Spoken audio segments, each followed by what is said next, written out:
Good afternoon, everybody. It is homecoming day, and it's the opener in the Eastern Collegiate Football Conference. College football as Castleton hosts SUNY Maritime. I'm Jack Healey. On board with Jim Shortle, Cam Clark is our producer. Mike Valentine and Chris McCormick, our producers at PEGTV Channel 20 in the Rutland area. And our cameramen, Matt Schleeper and Brian Bashaw. A beautiful day. As a matter of fact, today is the first day of fall. The foliage changing nicely. Homecoming day in the opener in the Eastern Collegiate Football Conference. The Castleton Spartans and the Privateers of SUNY Maritime. Maritime coached by Clayton Kendrick Holmes. Spartans coached by Mark Klatt. Spartans at 1-2 overall on the year, and Maritime at 1-1. Castleton coming into today's game on a 2-game losing streak. The Spartans dropping their second game of the year last week to RPI here at Spartan Stadium, 56-35. SUNY Maritime is 1-1 following a 19-14 loss to the Merchant Marine Academy, Kings Point.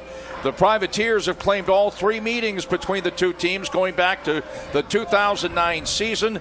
Last year, Castleton was unable to muster any real offensive threat, and Maritime triple option was in full effect as Maritime finished up with that 56-14 victory. In that game, the Privateers rushed 71 times for 441 yards and had a pair of rushing touchdowns in each quarter. Through two games this season, SUNY Maritime is averaging 296.5 yards per game while scoring 17 per game. It has been a balanced attack for the Privateers. They're averaging 154 yards per game through the air, 142.5 on the ground.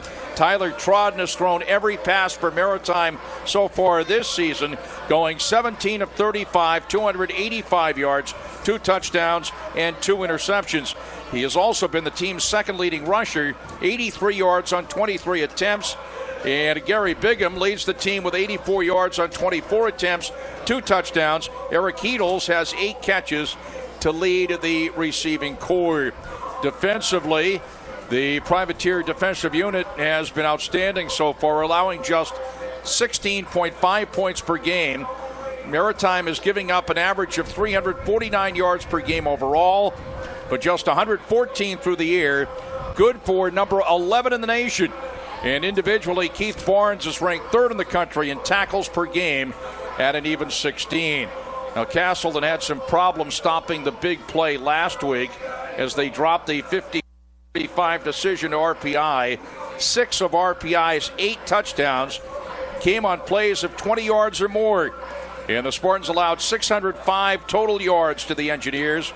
Quarterback Mike Herman threw for 331 yards and 5 scores, while the rushing attack picked up 219 yards. Shane Brzezowski led the Castleton offense with his second 400-yard game of the season and tossed 4 touchdowns with 2 interceptions. Junior wideout Brandon Boyle finished the game with a school record 17 catches, 178 yards, and 2 scores. Tight end Denny Wilhelm also vital to the passing attack, 10 catches and 2 touchdowns. Now, Castleton boasts the nation's 17th best passing attack at 337 yards per game and is averaging 366 yards of offense per game. Shane Brzezowski has thrown for 994 yards this season. That's 7th in the country and has 10 touchdowns, including a pair of 4 touchdown performances. He spread the ball out with 4 players, registering at least 14 catches.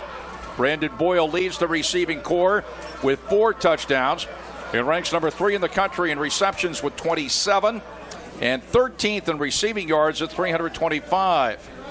Kevin Alberg is second on the team, 15 catches, 271 yards, 3 touchdowns. And tight end Denny Wilhelm and Tyler Carpenter each have 14 receptions. Carpenter leads the ground attack with 129 yards rushing and 2 touchdowns.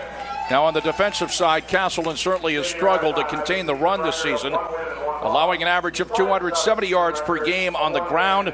The Spartans have been better against the pass, allowing 208 yards passing per game, 3 interceptions on the year. Todd Carr leads the team with 34 tackles.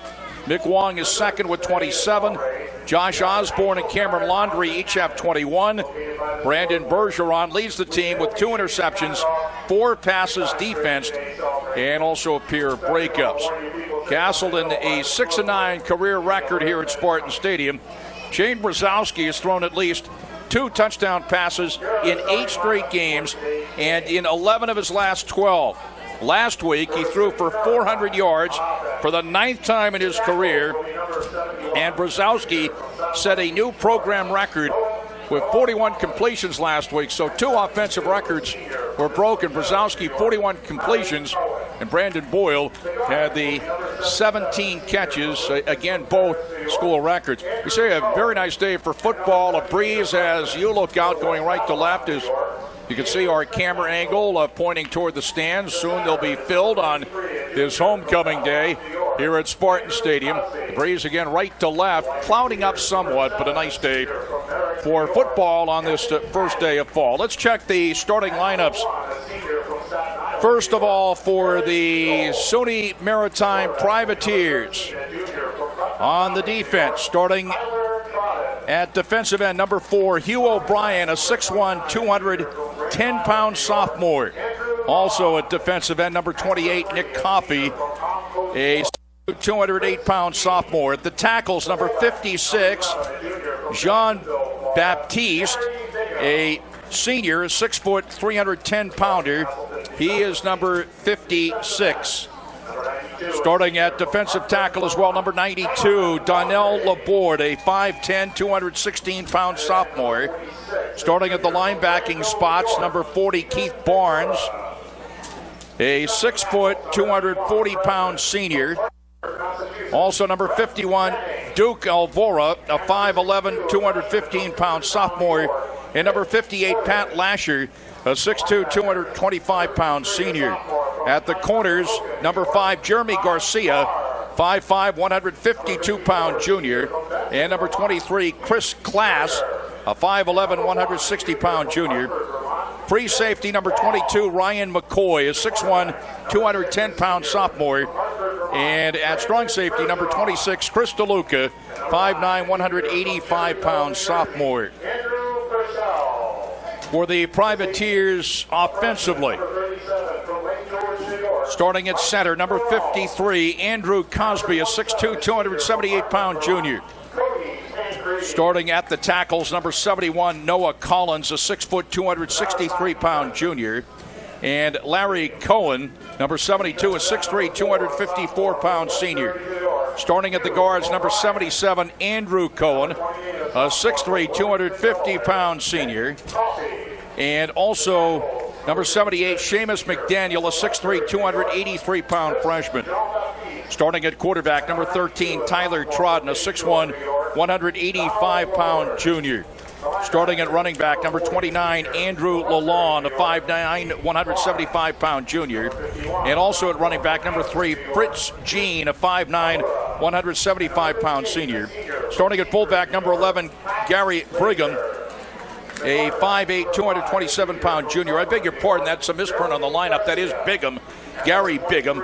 Again, a 5'8", 227-pound junior. There's no R. It's Gary Bigham. Starting at wide receiver, number 7, Anthony Patty, 5'9", 162-pound senior. And also at wide receiver, number 1, Eric Heedles, a 5'11", 196-pound senior. Again, the quarterback. We'll be watching number 13, Tyler Trodden, a 6'1", 185-pound junior. For the Castleton Spartans defensively, starting at the ends, number 92, Cameron Laundrie, a 6'2", 180-pound senior from Hartford, Vermont. Ethan McCura, number 46, a 6'4", 245-pound junior from Granville, New York. At the tackles, number 91, Brett Denning, a 6'2", 270-pound freshman from Clarksburg, Massachusetts. And number 62, Mitch Boughton, a 6'1", 295-pound freshman from Cooperstown, New York.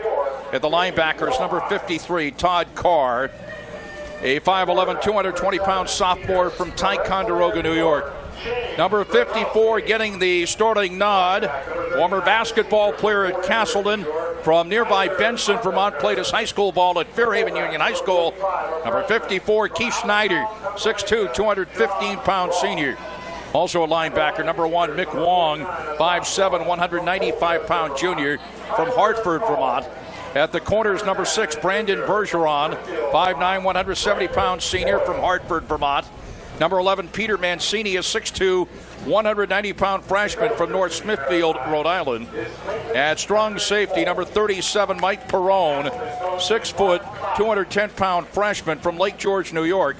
And the free safety is number 27, Cody Tancredi, a 6'2", 215-pound senior from Windsor, Vermont.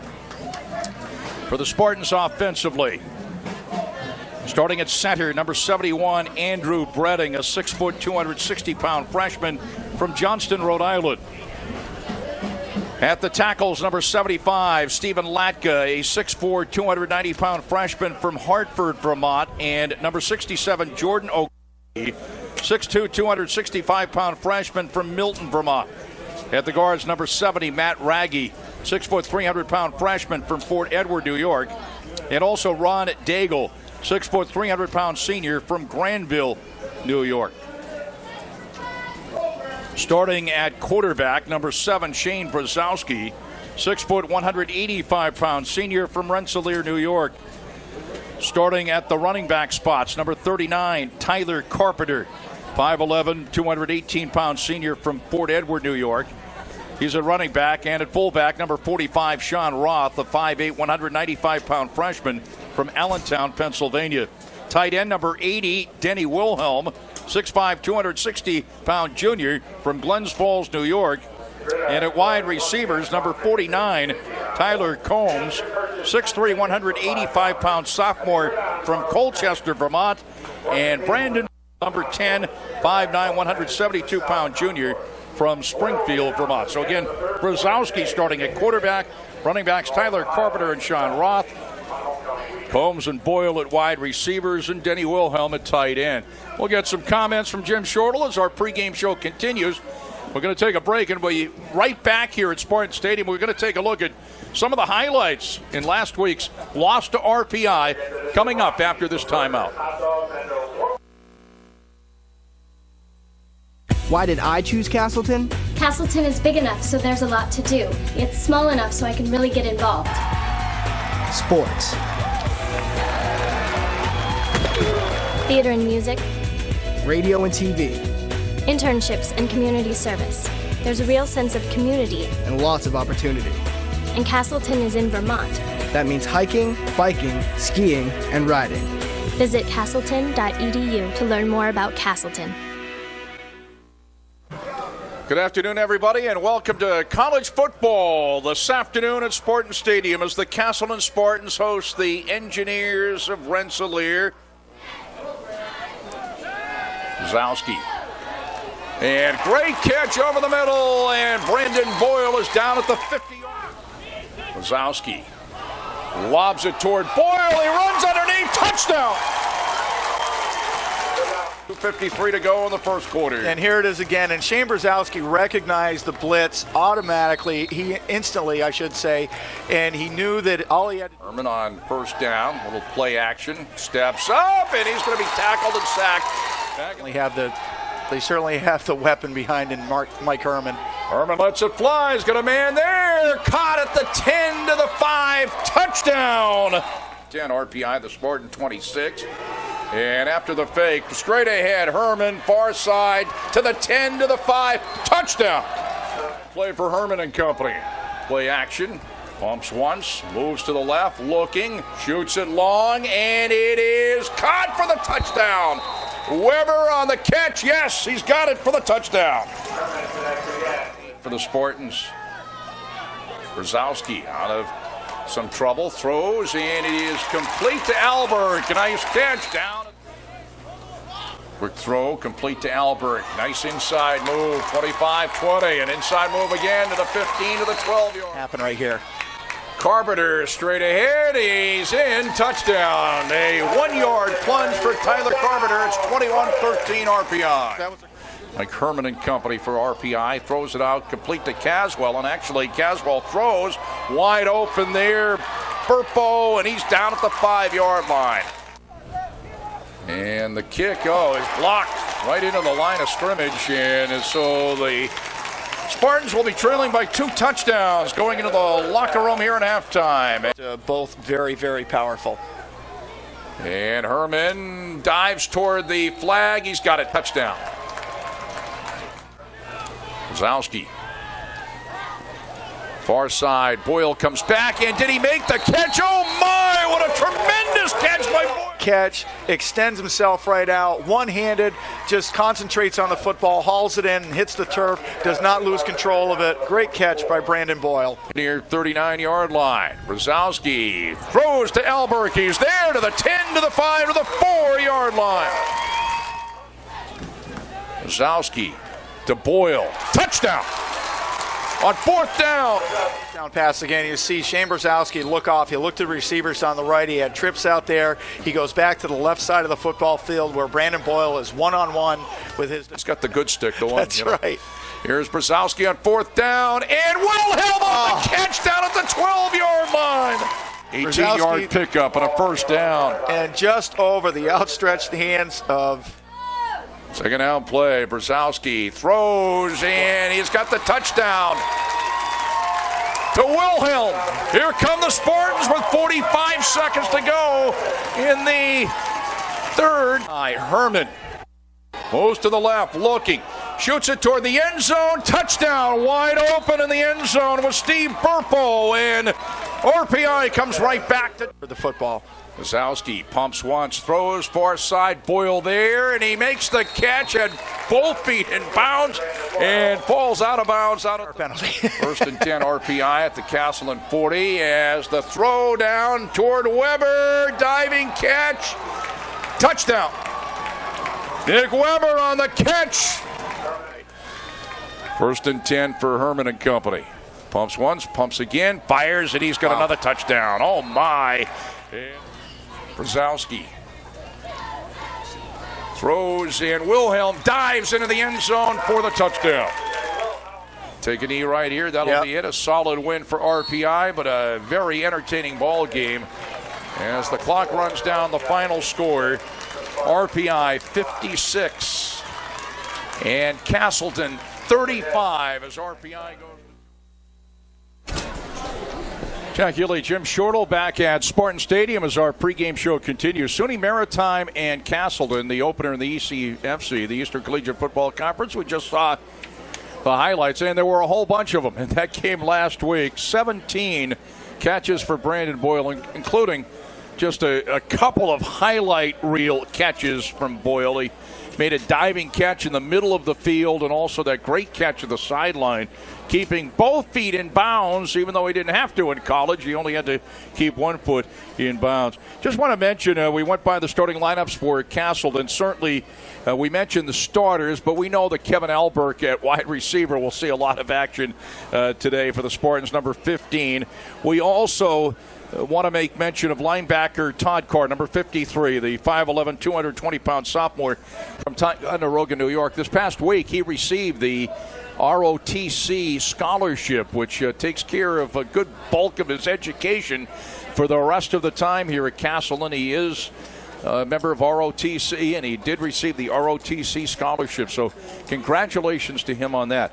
Also want to mention before we get the first words from Jim Shortle, and we will give you an opportunity here, Jim, this not only is homecoming weekend at Castleton, but it's also the weekend in which the Hall of Famers will be introduced. They'll be introduced here at halftime, but also will be inducted into the Castleton Sports Hall of Fame tomorrow.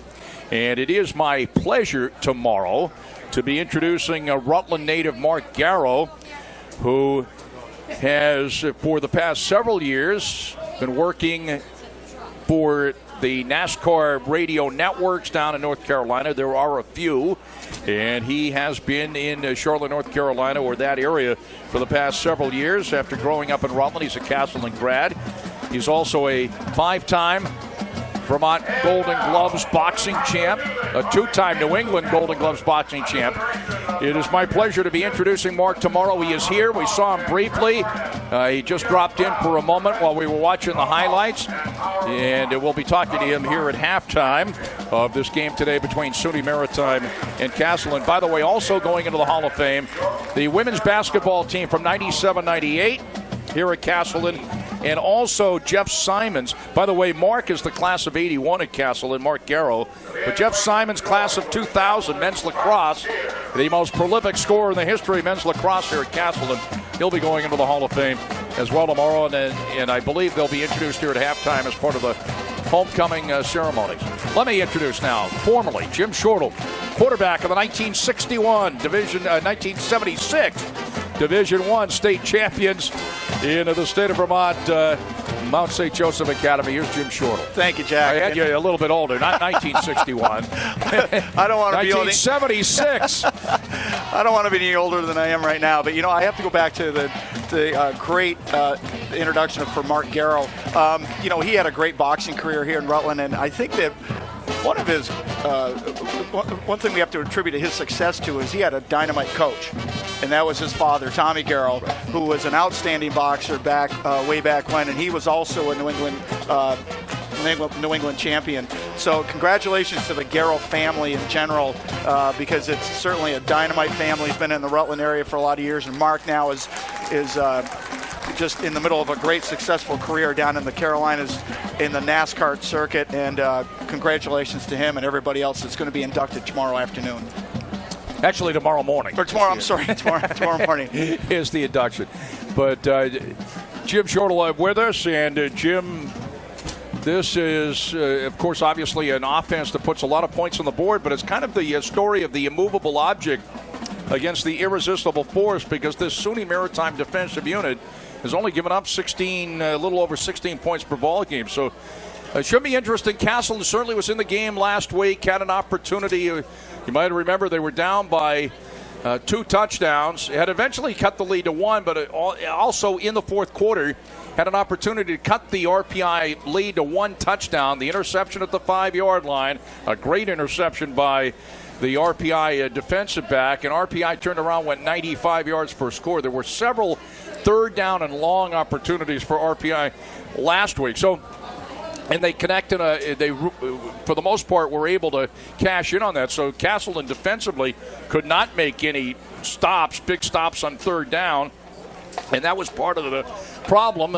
Obviously, the defensive unit has to make some stops today, but offensively, Castleton has to put points on the board because SUNY Maritime doesn't give up that many. Well, you're right. And, you said they're very stingy about their defense. And also, but, the thing about Castleton, too, Jack, is the fact that they have the combination of Shane Brzezowski and Brandon Boyle, who are just absolutely outstanding. Brandon Boyle with the 17 catches last weekend, and Shane Brzezowski with the 41 completions. And, I mean, those guys are just so much fun. They're so much fun to watch. They're very well drilled. They know where each other is going to be. They trust each other. Shane he trusts his offensive line. They trust where he's going to throw the football, and they put up points very, very quickly. So this should be really interesting. You get an offense as powerful as Castleton, but you get that great defense of the privateers of SUNY Maritime, and it just should be a fun afternoon. It's a beautiful day. It's a great day for football. The military is back with us today, as they were in the opener. And I had forgot. They had warned us about the cannon. I forgot. They said it's going to go off 3 times. Once at the kickoff, once when they come on the field, and I think once at the end of the game. So we've got a Castleton band out there right now as the Castleton Spartans on the field in the green home jerseys and the white pants. SUNY Maritime in the white and black, white jerseys, red numerals trimmed in black, and we'll have the coin toss coming up here, and there is a wind blowing right to left as you look out. We are opposite from where our camera angle is. You can see much of the homecoming crowd here at Spartan Stadium, the press box behind them. SUNY Maritime, the Privateers, and the Castleton Spartans. The Spartans do have a week off next week. Next week is the Spartans' bye week. Then they play at Norwich.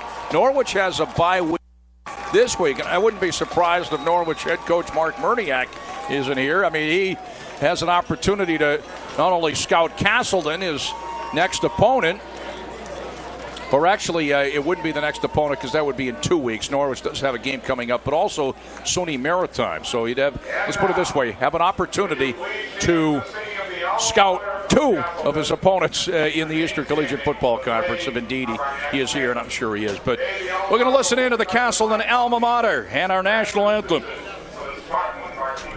here at Spartan Stadium. Let's listen in.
Now would you please join us as we honor America.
I guess there was an extra cannon shot in there somewhere.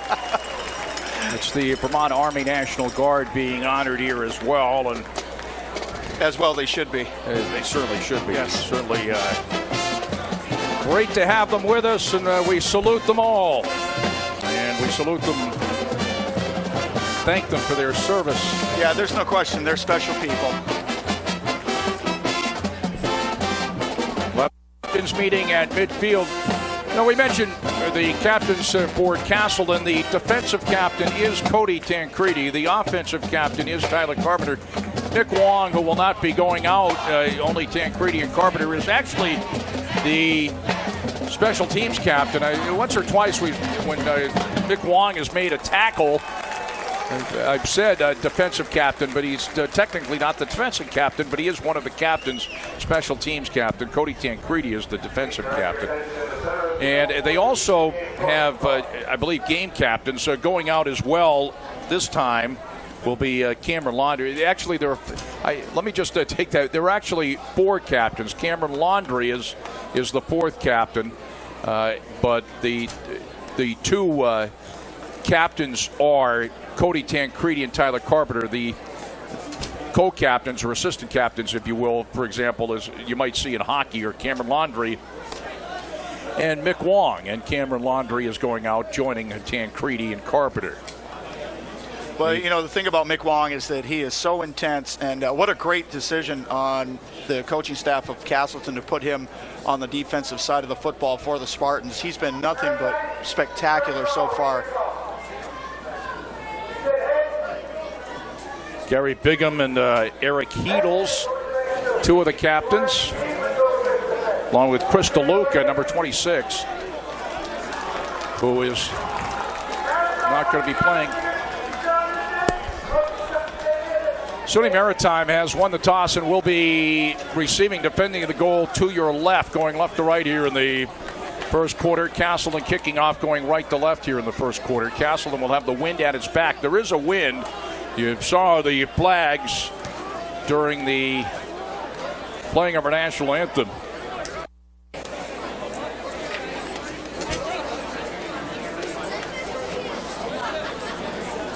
And that is the direction in which Castle will be going here the first quarter at Spartan Stadium.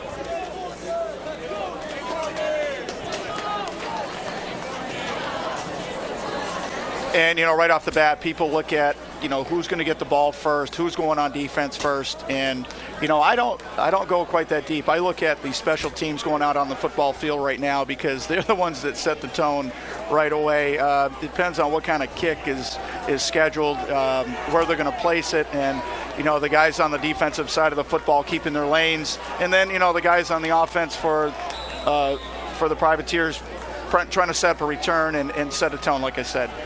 Here we go. And Fox will be doing the booting for Castleton.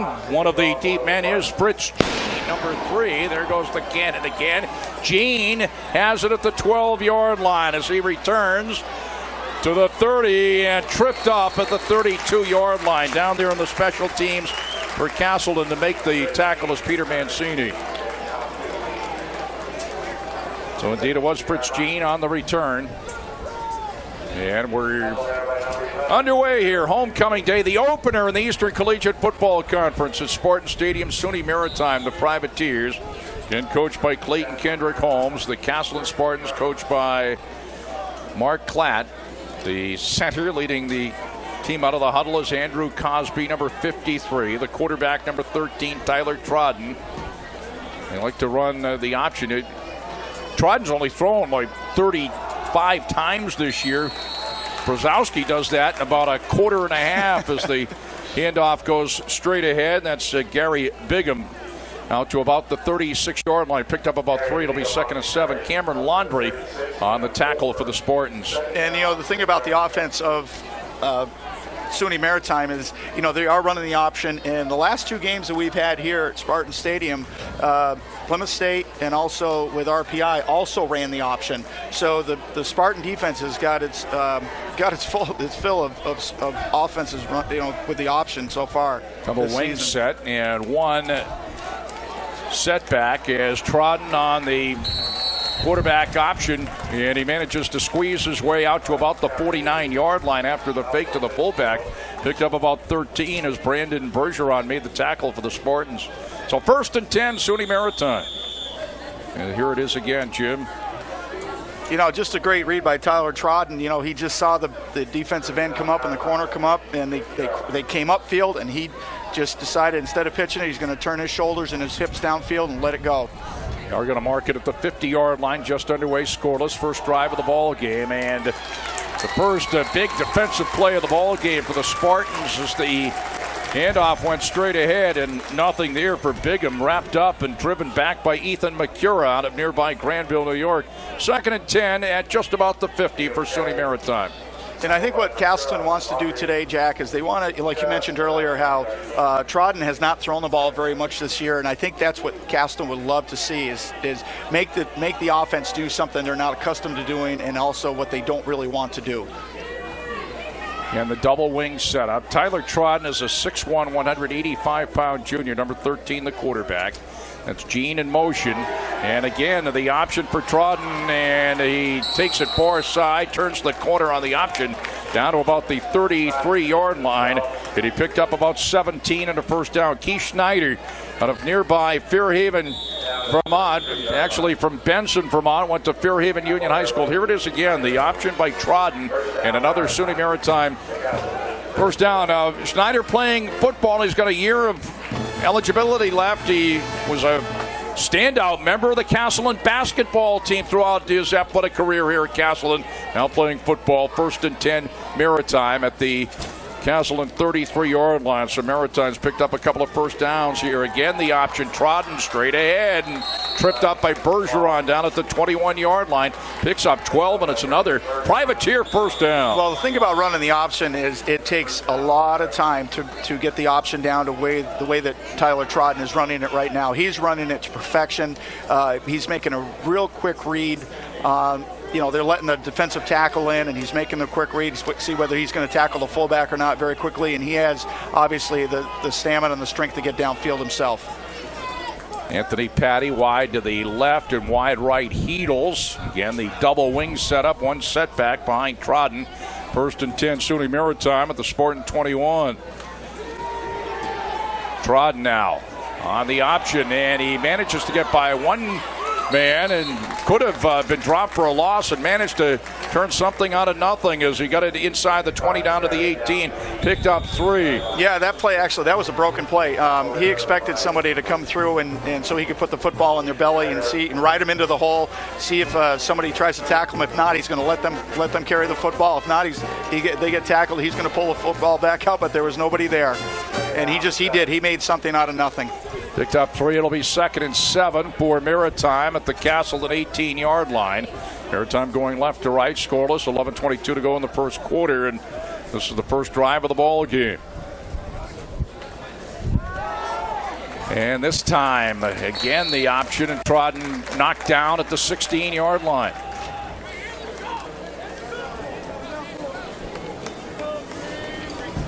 Picked up a couple. Tackle by Brett Denning for the Spartans. Third down and a long 3 for SUNY Maritime just inside the Castleton 15-yard line. And that's Anthony Patty wide to the left, double wing set up on third down. Trodden on the option, he pitches it back and turning the corner near side, and he's in for the touchdown. That's Joe Guerra on the touchdown off the pitch from Trodden as he tightrope down the sideline, near side, into the end zone for the touchdown, and SUNY Maritime going right up the field. Here it is again, taking a 6-0 lead. And, you know, this option is very difficult to defend. You have to work on it an awful long time because who's going to take the pitch man, who's going to take the quarterback, and because they come up to the line of scrimmage and work it so quickly, it's very difficult to defend. As we took another look at it, and the extra point attempt is up and good by Diogo Dietrich, and it's 7-0 SUNY Maritime. Here it is again, the option. And you'll see right here, he just knew that they were just backing off, and there wasn't anybody on the outside to contain the pitch man, and that's what made it, they looked easy, but believe me, it's a very difficult play to run. These guys make it look easy because they're so good at it. 15-yard touchdown run for number 33, Joe Guerra, off the pitch from Trodden.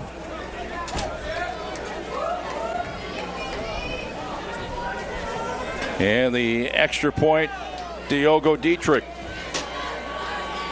So that didn't take long. SUNY Maritime without throwing the football, going right up the field. That coming with 10:36 to go in the first quarter. Could have saved people that were with us last week. RPI went right up the field in the first series and missed a field goal attempt. It went a mile, but it was no good. Wide. And Castleton came back and actually had taken a 7-0 lead in that game last week. This time, SUNY Maritime, Castleton unable to make any key stops. And SUNY Maritime goes right up the field and scores and takes a 7-0 lead. Here's Dietrich on the kickoff, and Tochko at the 17-yard line. And does somebody get a piece of his face mask? A few members of the coaching staff think so, but no call as he got it out to about the 27-yard line on the return. Michael Tochko on the return for the Spartans, and the Spartans, that prolific offense, as they go on the offense for the first time. Mansueta on the stop. Gabriel Mansueta on the stop for SUNY Maritime. First and 10 for the Spartans. The Spartans have it at their own 27-yard line. And we're not really surprised to see Mr. Alberg out there, Kevin Alberg, in the slot. Fake to Carpenter, throw out into the flat right side to Alberg, as you just mentioned, Jim, out across the 35 to the 36-yard line. Picks up 8, 2nd and 2. We talked about SUNY Maritime giving up 16.5 points per game. Zach Spector on the tackle for SUNY Maritime as the Spartans quickly line it up. There's Boyle, another great catch. He came back to make the catch, complete out at the 41-yard line along the far side. As that picked up 5 and a Castleton first down. They line it up quickly. They're going to mark it at the 40. First and 10, Castleton at the 40. 7-0 Maritime coming down at 10 minutes to go first quarter. Brzezowski steps up. Brzezowski throws incomplete. He was directing Boyle, and Boyle was pretty well covered by number 5, Jeremy Garcia. At 5'5", we were talking about Jeremy Garcia, you and I, Jim, off the air during our break. A 5'5" corner. But he's got to be quick, got to be fast, and he's obviously very good. He had Boyle pretty well covered there, too. 2nd and 10. Brzezowski throws it off into the left flat now to Boyle. Stutter steps and ridden down at the 43-yard line. Picks up 3. It'll be 3rd and 7 for the Spartans.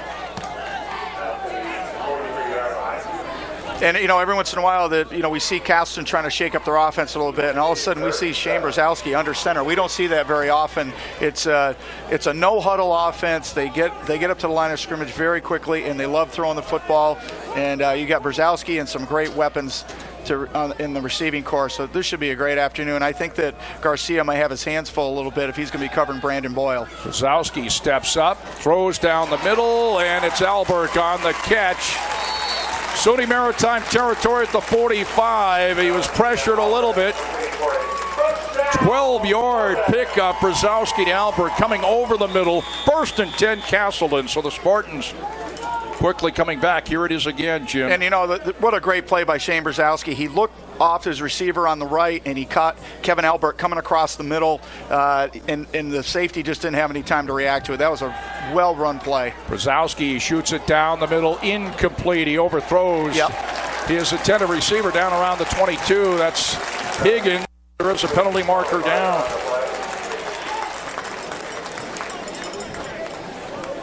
Looks like Ryan McCoy on the pass interference. We haven't heard the call yet. We'll listen in.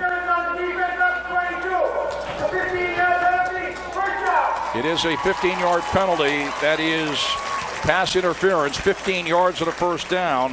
Pass was intended for Higgins. Kyle Higgins, number 8. 1st and 10 after the penalty for the Spartans. They have it at the SUNY Maritime 27-yard line. And what they're doing is Castleton is throwing the ball to the outs, and what it's doing is taking SUNY Maritime's defense and spreading it out, and now they're going to attack the middle of the football field, and that's a great design. First running play of the ball game for the Spartans. Little draw, an inside draw to Carpenter. Knocked down at the 21, picks up pretty good yardage. Picks up 6 at 2nd and 4. The Spartans, the Maritime 21. Brzezowski back to the air. Throws near side, and it's incomplete as Tyler Combs could not hang on.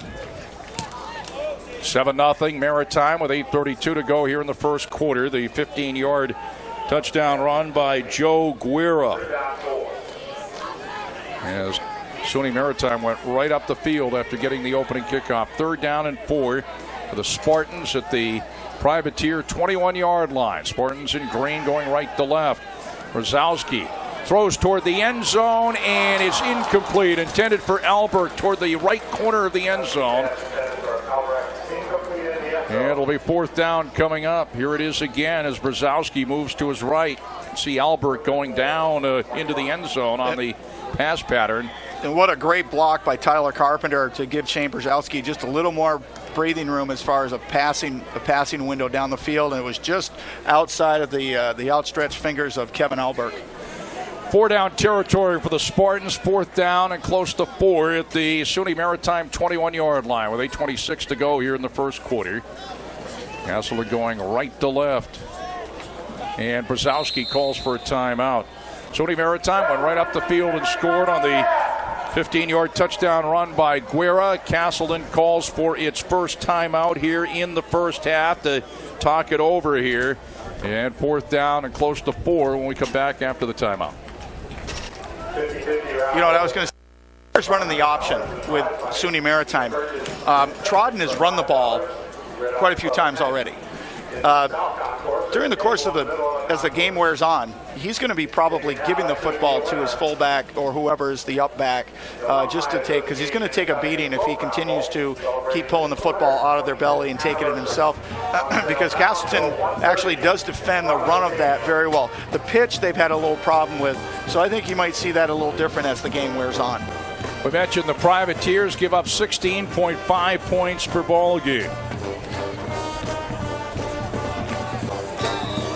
And that should be a lot of fun this afternoon. You know, that's a challenge for the offense of Castleton. 16.5 points per game, and we usually see that in the first quarter from Castleton.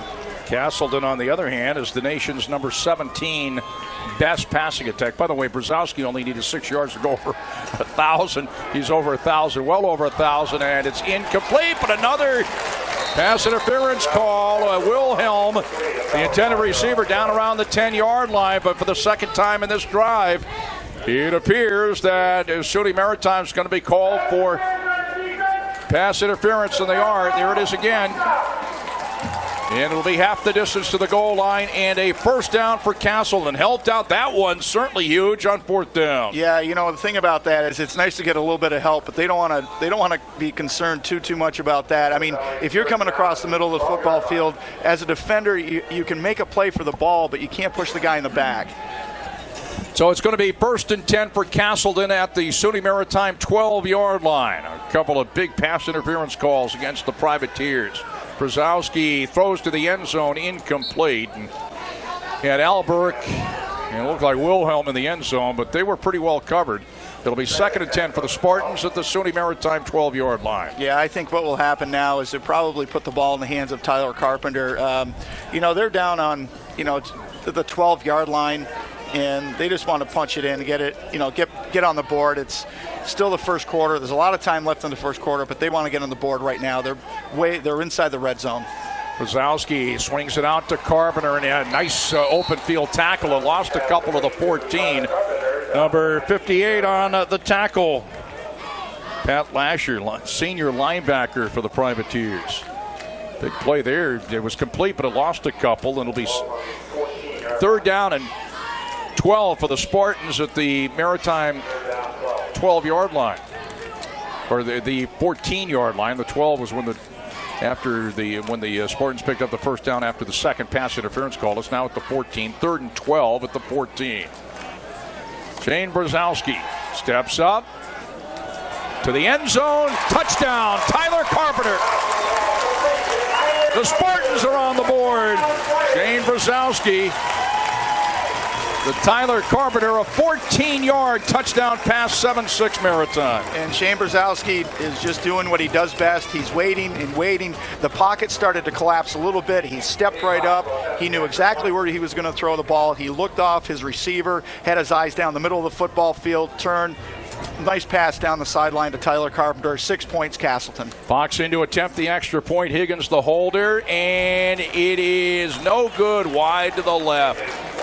So the try for the extra point, no good. SUNY Maritime has the 7-6 lead. And I'll tell you what happens sometimes in that case, Jack, on the extra point. They make a nice pass play to score the touchdown. The extra point is no good, and a lot of times people say, oh, don't worry about it, it's okay. Well, you know what?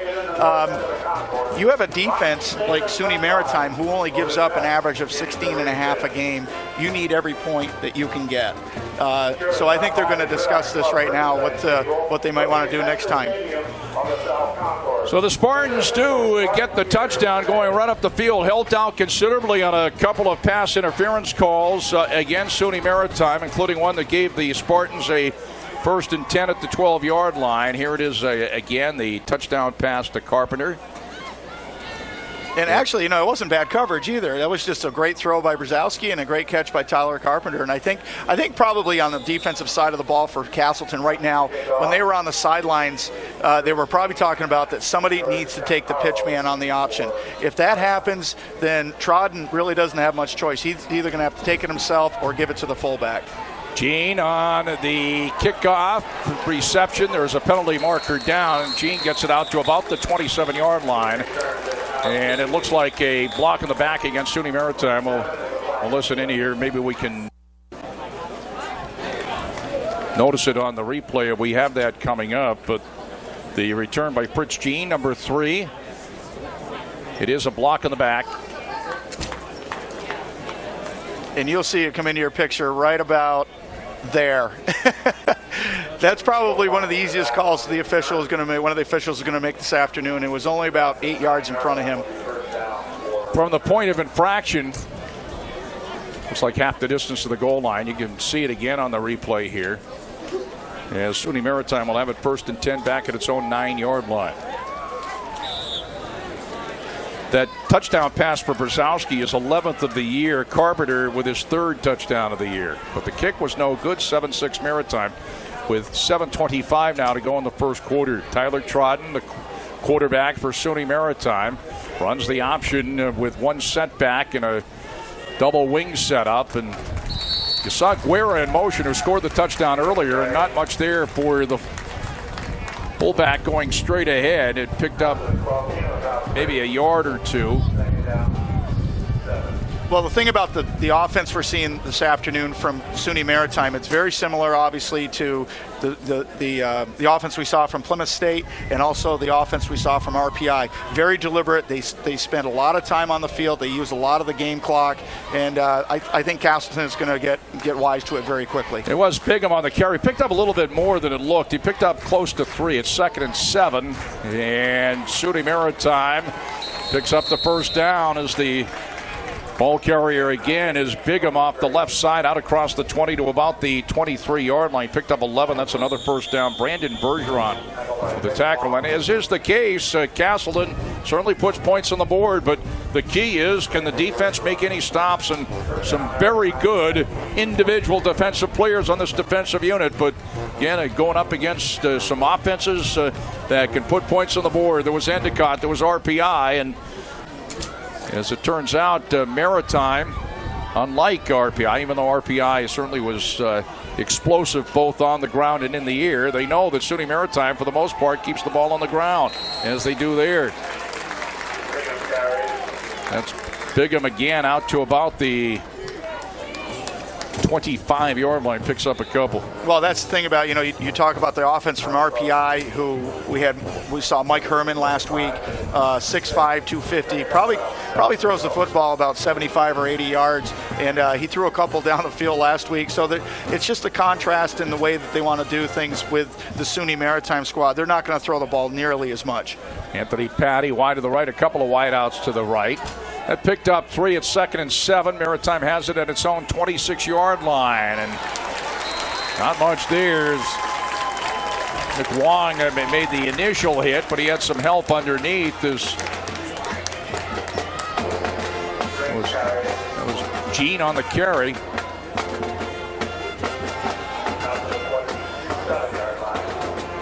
Paul Briggs was in there on that play, number 34. Number 92, Mick Wong made the initial hit, but number 92 for the Spartans, Cameron Laundrie in there on the hit as well. Picked up a couple. 3rd and 5 for SUNY Maritime, out at the Maritime 28-yard line. Going left to right here in the first quarter, 7-6 Maritime. Trodden again on the keeper after the fake, and out across the 35 to about the 37-yard line. Picks up 9. He is special.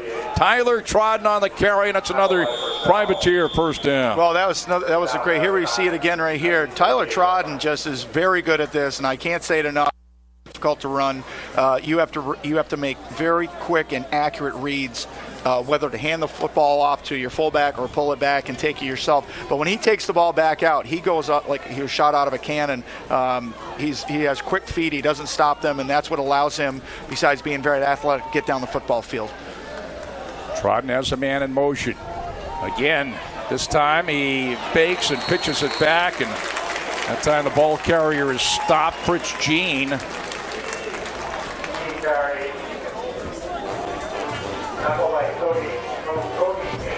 Tancredi on the stop. Defensive captain for the Spartans, Cody Tancredi out of Windsor. And a nice play by Tancredi, because he was actually blocked in the same time. I know it was on the far sideline for the viewers, but he was actually blocked and still made the tackle. So that was a heck of a play by Cody Tancredi. 2nd and 8 for the Privateers, their own 40-yard line. SUNY Maritime out of the Bronx, New York.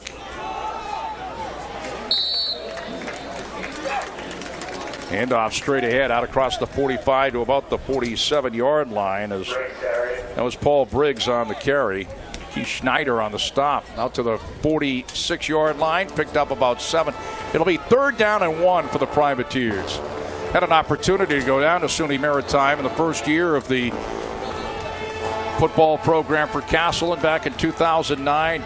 Beautiful location, right on the East River, and the football field right on the East River was a beautiful scenery with a skyline to your right, and there was a regatta going on in the river. It's a 5-yard penalty. And it's interesting you mentioned that, because I actually was sitting at home watching it on my computer. And you're right, what a What a beautiful venue down there, and the camera angles were perfect. You could see out into the ocean. You could see the sailboats. You could see a lot of stuff down there. But boy, I'll tell you, that's quite a spot. Xavier Torres wide to the left. 5-yard penalty. What was it? A legal procedure against SUNY Maritime. Third down, about 6, and the pass is incomplete. Almost picked off by Keith Schneider, the basketball guy. It'll be fourth down, and SUNY Maritime will have to boot it away. The 5-yard penalty certainly took him out of a short yardage situation, and that time Trident had to throw the football, and it was almost picked off. Well, the thing about the team that runs the option so often is that you can't fall asleep. You have to understand that there's going to be any time they're going to throw it. You have to be on your toes. Great play by Keith Schneider. Duke Alvora back to boot, end over end, and this is going to sail over Bergeron, hit at the 15, and roll dead at about the 12-yard line. Pretty good boot there. That was about a 48-yard boot. And against the wind. It was against the wind. Here it is again, the pass play near side, and Schneider almost picked it off. It was intended for Eric Heedles. So the Spartans, who trail 7-6 with 2:26 to go in the first quarter, go on the offense for the second time. And here's the matchup on the far side is Brandon Boyle against Garcia. This should be very interesting this afternoon if these two match up all the time. It should be a lot of fun to watch. We mentioned Garcia at 5'5". And off Carpenter. There was a big hole there, but they shut it down in a hurry. Looked like a huge hole from my vantage point here, and that was Alvora on the tackle. And what a hit that Alvora laid on He's the guy that just punted the football. Here it is again. I mean, there was a huge hole there, but shut down in a hurry. They give him a pickup of about a yard. It'll be second down and 9. Actually, give them a couple. It picked up a little bit more than it looked initially. 2nd and 8, we'll call it. Spartans have it at their own 14-yard line. Brzezowski completes it, but tackled immediately after a pickup of a yard. It was Carpenter. It'll be third down. Going to mark it at the 16-yard line. Picked up a couple. It'll be third down about 7 for the Spartans. Certainly after making the stop, the offensive unit wants to take advantage of the defensive stop. Higgins in wide to the left along with Albert. Brandon Boyle wide to the right. Third down play for Brzezowski and company. Third down about 7. And Brzezowski out of Rensselaer, New York. Fires near side. Nice catch by Carpenter. And Carpenter gets it out to about the 29-yard line. That picks up about 14 and a first down for the Spartans. And we'll see this again, but I think there was some confusion on the part of the defense of SUNY Maritime. He had 2 receivers open. And this time the catch near side. Alberg, and he breaks a tackle and manages to get out to about the 39. Picked up close to 10 with under a minute to go here in the first quarter. Are they going to give him the first down? It's going to be 2nd and inches. The Spartans have it at their own 39-yard line. Here's the swing pass off into the right flat to Carpenter, and he's going to be, well, he's going to break the tackle and get the first down. Looked like he was going to lose about 3, maybe 4 yards. And the big guy out of Fort Edward, New York, the offensive captain, breaks the tackle and picks up a couple of tough yards and a Castleton first down. The thing about Tyler Carpenter is you can't just grab him and try to swing him around like a rag doll. He's a big, strong guy. You got to stick your shoulder into him, wrap, and put him to the turf. Otherwise, he's going to break loose just like he did. Make that nice second effort and get the first down for the Spartans. First down play for Brzezowski. Sails it down the middle. Complete to Alberg and down at the 28-yard line.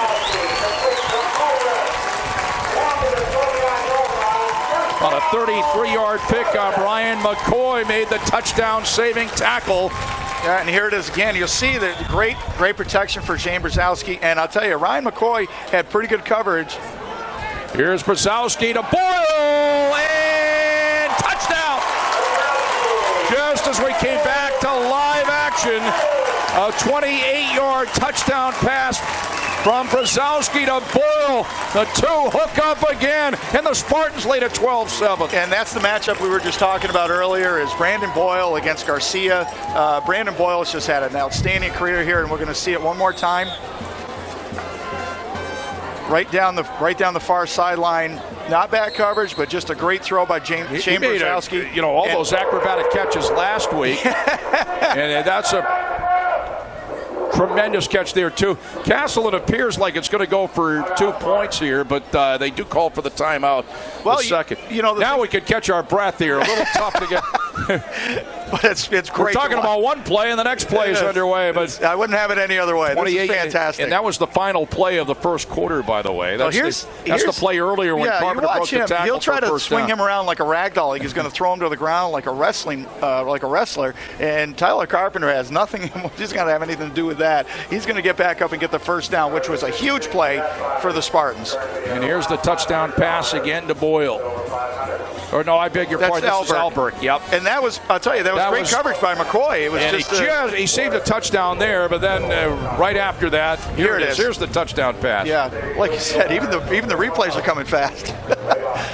Great job again by our producer. He's the best. Cam is outstanding. I mentioned this last week, but I'll say it again this week. CBS ain't got a guy like this guy. Nah.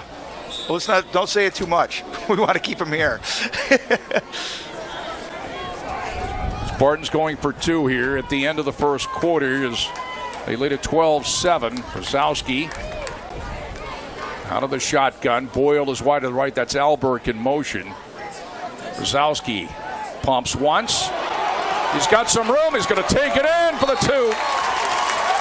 14-7 Spartans. And what a great idea and what a great decision by Shane Brzezowski not to throw the ball. He looked down the field, and here we see it again. You'll see right here, right there, he just pulled the ball back because I'm telling you right now, the ball would have been picked. That was great coverage by SUNY Maritime. Pulled the ball down, took off to his left. There was nobody there. Two more points for the Spartans. They lead at 14-7. 2 touchdown passes today for Brzezowski. He's now got 12 on the year. Touchdown by Boyle is 5th of the year. And Castleton, after a quarter, leads it 14-7. And the importance of making that defensive stop, which the Spartans were able to do. Of course, there was that penalty, that 5-yard penalty for illegal procedure, took the short yardage situation, made it for 3rd and 1, I believe, out to 3rd and 6 or 7. And they had to throw the football, and it was almost picked off by Schneider, but they went incomplete. That's something they don't want to do. They don't want to be in a situation where they throw the football, and obviously. The other thing, too, is that the extra point right there, the 2-point conversion was huge, because otherwise it would be 12-7 and giving the ball back to SUNY Maritime. Here's the kickoff along the ground, and it's going to go to Gene at the 20-yard line. Has some room out across the 40, out to about the 44-yard line. Rich Gene on the return for SUNY Maritime. Joe Guerra, a 15-yard touchdown run for Maritime. Dietrich, the extra point. 68 yards and 8 plays for Maritime. Took a 7-0 lead. Brzezowski, a 14-yard touchdown pass to Tyler Carpenter, officially now. 14-yard touchdown pass to make it 7-6, the kick field. And officially now a 29-yard touchdown pass from Brzezowski to Boyle. And the 2 points for Brzezowski, and it's 14-7 for the Spartans with that lead as we're just underway in the second quarter. SUNY Maritime going right to left. Was there a fumble on that play? There's everybody fighting underneath that pile. And the Spartans say they have it. They have it. He's got it. Tancredi on the fumble recovery. And you look out at, if we could see it again, you'll see right at the end of the play there was a lot of activity down at the bottom of the pile there, and you knew something was going on. It wasn't guys just trying to, here it is again. And you can see right there, you can almost see the ball pop loose. Came out of the pile with it, so we're going to assume he was the. Look at that. Yeah, you can see number 27 dive in there. Yeah. Number 7 there on top of the pile is Patty, but here are the Spartans. They get the ball back, And they have it early going second quarter, 1st and 10 at the Maritime 45-yard line. And the good thing was that there was 2 other green shirts right there with Cody Tancredi, so you knew it was Castleton's ball. Carpenter on the inside handoff. He's going to be wrapped up and knocked down at the 43-yard line. Picked up a couple. It'll be 2nd and 8. And some first quarter stats. Hugh O'Brien on the tackle. Picked up 1. It'll be 2nd and 9. First quarter stats. Jim will run them down. Not that we always have a lot of time when Castleton has the football, but try to do it in between plays if I can. Here's Brzezowski being pressured. Throws, and it is a catch.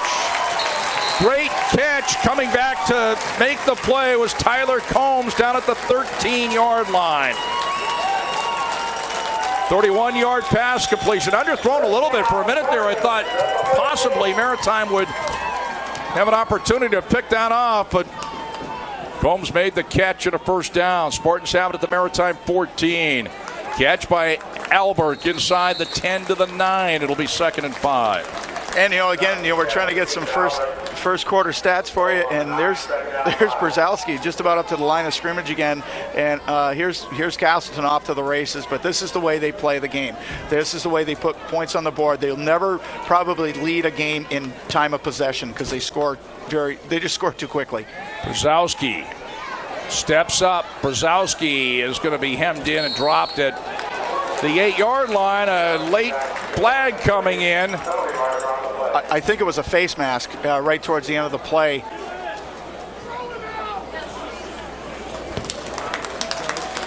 Maritime comes in at 1-1, losing to Kings Point a week ago, the Merchant Marine Academy. Let's wait for the call. Here it is.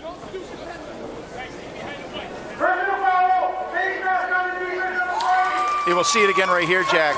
Right at the very end of the play, right there, you're going to see the hand come up, and they actually take the helmet off of Shane Brzezowski's head. This is what happens with defenses. Instead of just going for the power core or from the shoulder pads down, getting the hands up around anywhere around the face mask is very dangerous, and and from a safety standpoint, it's very dangerous. But it's going to cost you in penalties also. Half the distance to the goal line. 1st and goal. Castleton at the SUNY Maritime 4 and incomplete, and just across the goal line, trying to come up with the diving catch was Albert. It'll be 2nd and goal, Spartans at the Maritime 4. And as far as first quarter stats, you got Tyler Carpenter with 2 gains for 8 yards. Shane Brzezowski 12 for 16 for 126 yards and 2 TDs. The long with a 30-yarder, and we'll get more as we have time. Carpenter up the middle, and he bangs his way into the end zone. Touchdown. Spartans lead at 20-7 with 13:05 to go in the first half. 4-yard touchdown run for Tyler Carpenter. And here we go again right now. You give the ball to Tyler Carpenter. You look at the push up front by Castleton's front 5, and there was a huge hole right there. Tyler Carpenter just lowers his shoulder, and at that point right now, you are not going to get anybody that's going to stop him. Great series for Castleton. Fox in to attempt the extra point. Dave Fox, Higgins the holder, and this time Fox bangs it home, and it's 21-7. Castleton. Carpenter is 2nd touchdown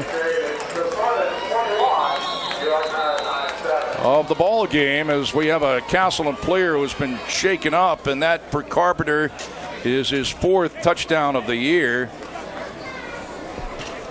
As the training staff works on the injured Castleton player, as the Spartans lead 21-7, 13:05 to go in the half. Jim has an opportunity here to run by some of the stats for you. And for rushing for SUNY Maritime, Tyler Trodden, 6 carries for 59 yards.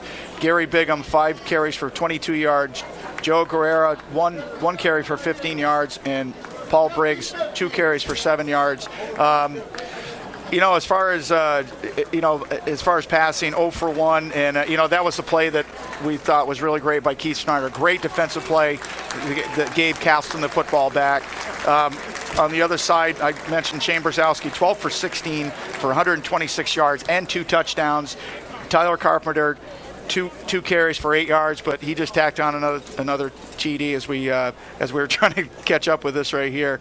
And receiving, Tyler Carpenter 5 for 30 yards, Kevin Albert 4 receptions for 59, and Brandon Boyle 3 receptions for 37 yards. 1 TD for Tyler Carpenter, 1 TD for Brandon Boyle. Looks like Chris DeVito is the injured player, and he's number 68. He is a freshman in there on the special teams on the extra point.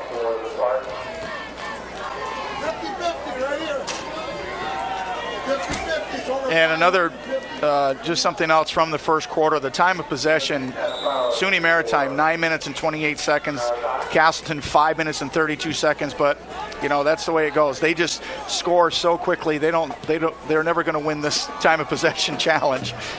Dan Fleischman picking it up off the ground at the 18-yard line on the return for SUNY Maritime. Still on his feet. Penalty markers down out to about the 34.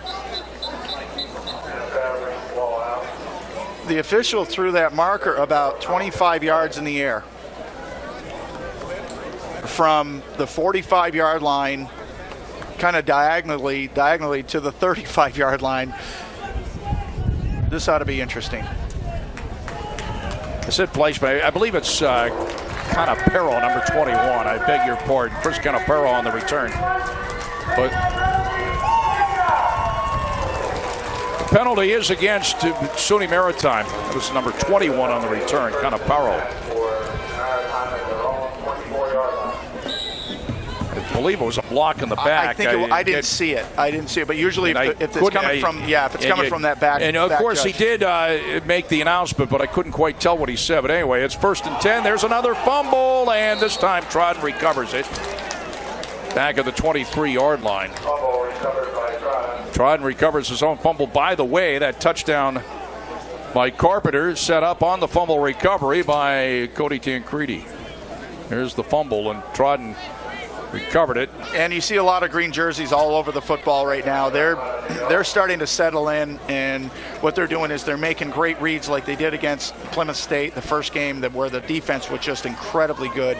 It was a quick read and a quick react, and they were all over the football. 2nd and 11. That lost about a yard. The Privateers have it at their own 24-yard line, and there's the quick bubble screen to Heedles, puts on a nice move out to the 35, and Bergeron makes a tackle. That picked up about 11. That's a SUNY Maritime first down. So Trodden does connect on that one to Eric Heedles. And that's what they're going to have to do with this Castleton defense right now, because Castleton is just starting to get into their own. They're understanding, they're reading the football very well. So Trodden has to do something else, and probably the quick outs is an answer right now. Paul Briggs is the setback, and Briggs gets the call on 1st and 10 straight ahead out to the 41-yard line.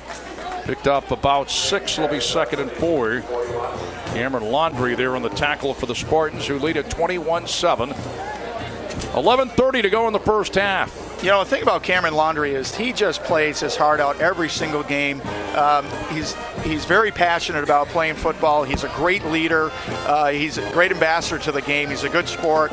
And he's just everything you like in a DN and as far as a teammate and to have on your roster. Torres and Heedles wide to the left, and the handoff straight ahead. And looks like first down yardage out to about the 45. Needed 4. That's just about what they picked up.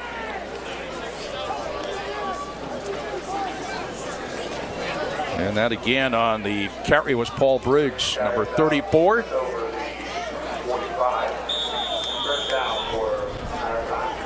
First and 10 for Maritime. Maritime had a 7-0 lead, but the Spartans have 3 unanswered touchdowns. Lead at 21-7 with 10:48 to go here in the first half at Spartan Stadium on homecoming day. Tried to get on the option. And he pitches it back to Canaparo down the near sideline into Castleton territory. Down at the 39, but hold the phone. There was a penalty marker down in the SUNY Maritime backfield. Yeah, I didn't see it all, but Trodden, that was a nice play by Tyler Trodden to get out of the way. It was just a sprint option, a QB option to the left, and still Castleton, I'll wait for the call.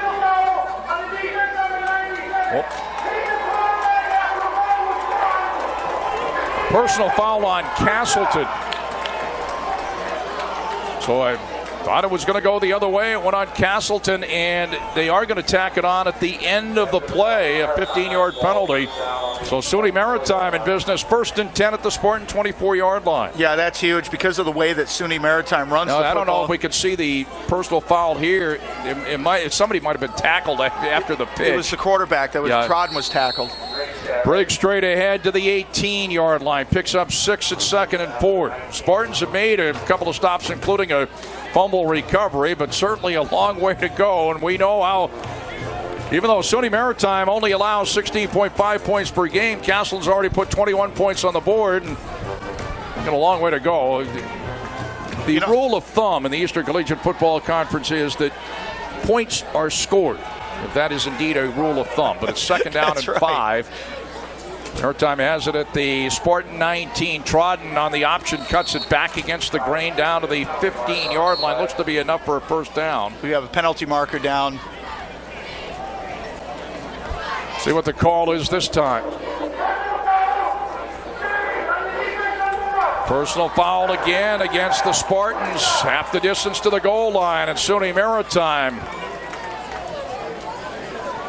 I think this was a shot to the head.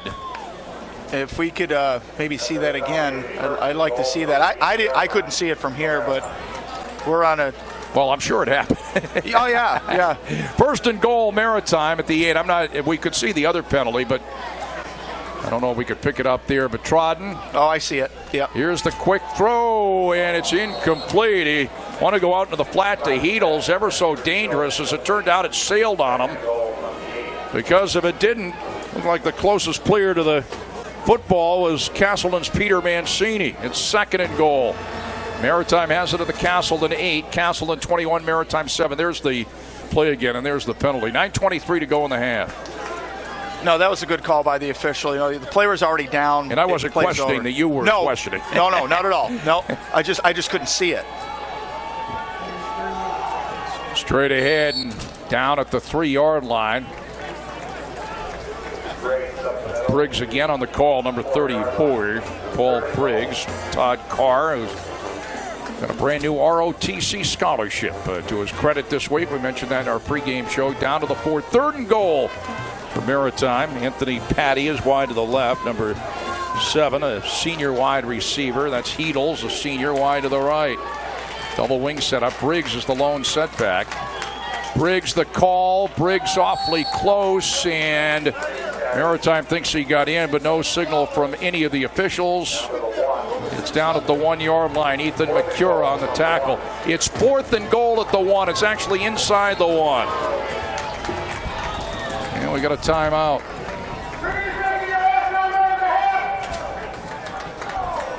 I believe it's Castleton's timeout. It's Castleton's final timeout.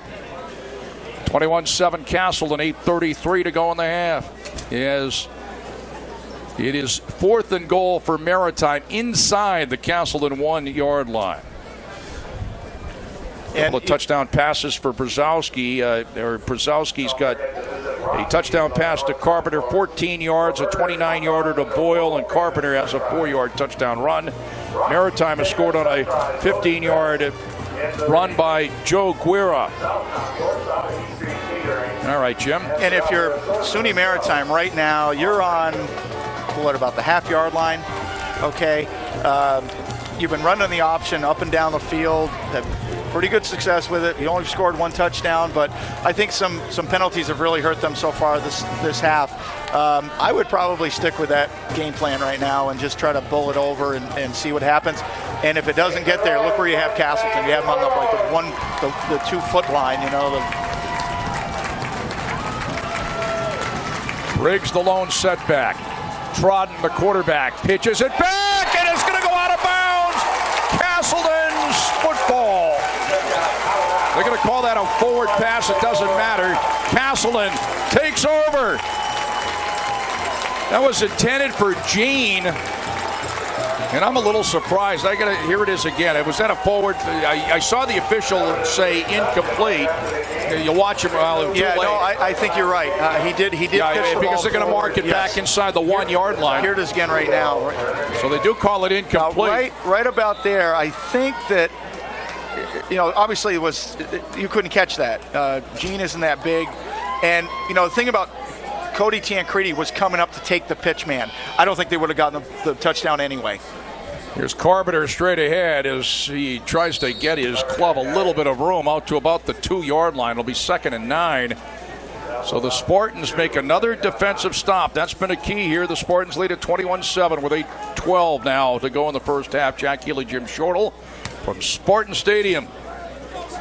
And a great defensive stand by Castleton again. Jack, they're very difficult. I was going to say, a little surprised on that play calling. I thought, Briggs straight ahead. Yes. They only had a half yard to go, but nevertheless, Castleton made the stop. And again, the Spartans looking for a little bit of room here, maybe out to the 4 yard line. You're on the 1 foot line. And you run an option, and I think the last thing you want to do, unless it's crystal clear, is to pitch the football. You want to keep it in somebody's hands all the time when you're that close to the goal line. I was surprised also. Carpenter again. They got it out to the 5. It's about 3rd and 5. It is 3rd and about 5 for the Spartans at their own 5. Now Brzezowski in the shotgun. Back into the end zone. Steps up, gets away from a man, and he is hemmed in and thrown down at the 4 yard line, but it was lucky for him that he got out of the end zone. He was almost tackled in the end zone. It'll be 4th down. Spartans will have to boot it away. Keith Barnes on the stop, senior linebacker for the Privateers. So they're going to mark it back at the 5, and Spartans will be booting against the wind. And Maritime will have very good field position. Not too much you can do there, Jim. It would have been nice to pick up a first down or two and get some room, but they were never able to do it. The drive started inside the Spartan 1 yard line. Well, the other thing, too, is that Shane Brzezowski took good care of the football. They didn't fumble it. They didn't give it away. Now they have a chance to at least get it down. And that will be out of the end zone for a safety. Chris Jolin back into the end zone, and it is a safety. And that was the last thing they wanted to see, except that, of course, if this were later in the game, we could probably talk about it in a bit more detail. Here it is again.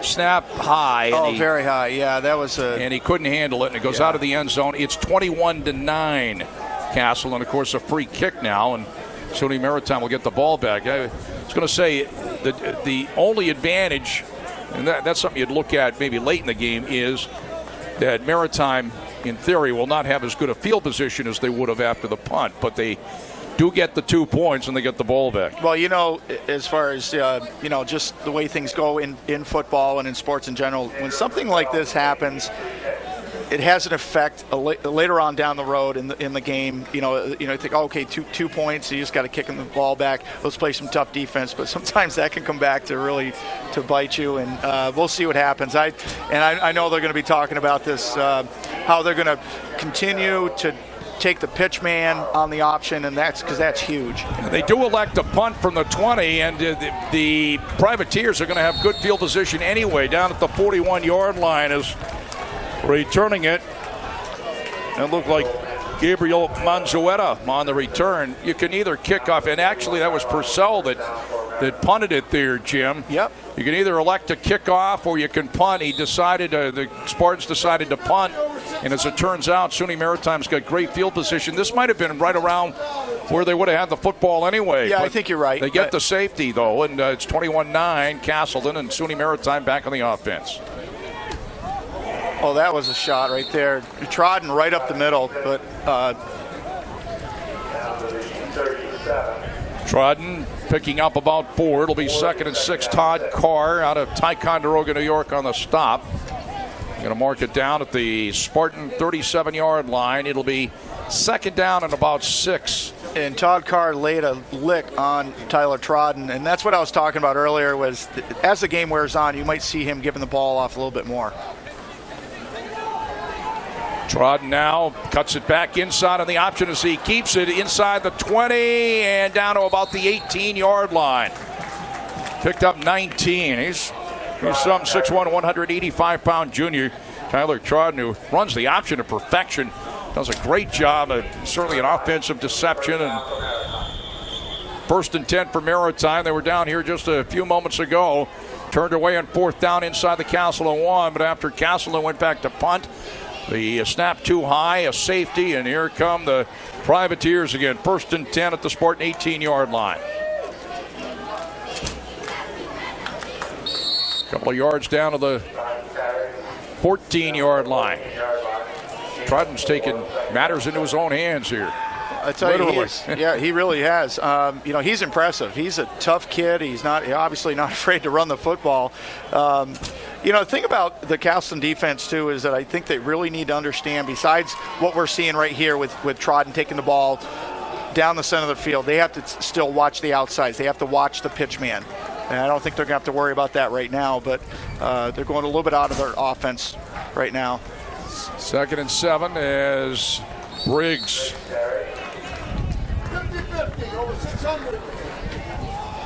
is stopped. Shane Brzezowski just broke the New England Division III record for career passing yards, surpassing Middlebury's Donald McCullough. The previous record of 8,748. He's got 8,771. Another record-breaking day for Shane Brzezowski. The New England Division III record for career passing yards. 3rd down and 3 for SUNY Maritime down at the 11-yard line. And again, quarterback keeper Trodden down to the 8-yard line. That was a 3rd down play, and they're going to mark it at the 9. It's awfully close to the 1st down. Obviously, it's 4-down territory here. Donald McCullough, I remember him at Middlebury. He was a tremendous quarterback, and Brzezowski has broken his record. Division III, the New England Division III record for career passing yards at 8,771. He's broken it by plenty. 4th down, less than a yard for SUNY Maritime down at the Castleton 9-yard line. Here's the pitch, and sweeping to the right to the 5, down at the 2-yard line. And they're going to say he was down. And it was Fritz Jean on the pitch. So that time they went wide again. I think that's what they were trying to do in close, but that time they ended up picking up 6 yards and a 1st down. Peter Mancini on the tackle. 1st and goal, Maritime at the 3. Well, as far as taking care of the football, too, instead of pitching it towards the line of scrimmage, it was a back pitch, which is a lot more, it's not as flashy, but I think there's more common sense involved. That way, nobody's going to get the football except the one you want to pitch it to. Briggs awfully close as he bangs it straight ahead, just shy of the end zone. Just under 3 minutes to go in the half. Castleton has a 9 lead. It's 2nd and goal for Maritime inside the Castleton 1. Trodden on the keeper, and he is going to be cut down shy of the goal line. He might have lost about a half yard. If we could see that again, the thing about the QB sneak, I guess, if you will, is that before, he actually just put his head down a little bit. He didn't really give his up front a time to really push. Tyler Trodden just put his head down a little too quick, and putting your head down, obviously now you're looking at the ground, but I'll tell you, he's a tough kid. He's fun to watch. 3rd and goal at the 1. Briggs stopped, and he is right back, fumbles the football.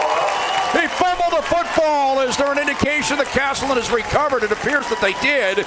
Nothing from the officials as yet. No, they're going to say forward progress. It'll be 4th and goal. As we took another look at it, they did say he was down. Forward progress. So Maritime was here just a few moments ago, didn't get in. Eventually a safety. So Maritime did end up picking up 2 points. Now it's 4th and goal inside the 1. Briggs, number 34, the setback, behind Tyler Trodden, the quarterback. There's the pitch now, and no, they don't get it. That's Guerra. And the Spartans, Keith Schneider makes the defensive play. I tell you, I did not want to jinx the Spartans, but they've had, in the past few years, have had great goal line stands, and I don't think I've seen one better as we've seen today. And there it is again. Keith Schneider just coming across the line of scrimmage and just making a great tackle.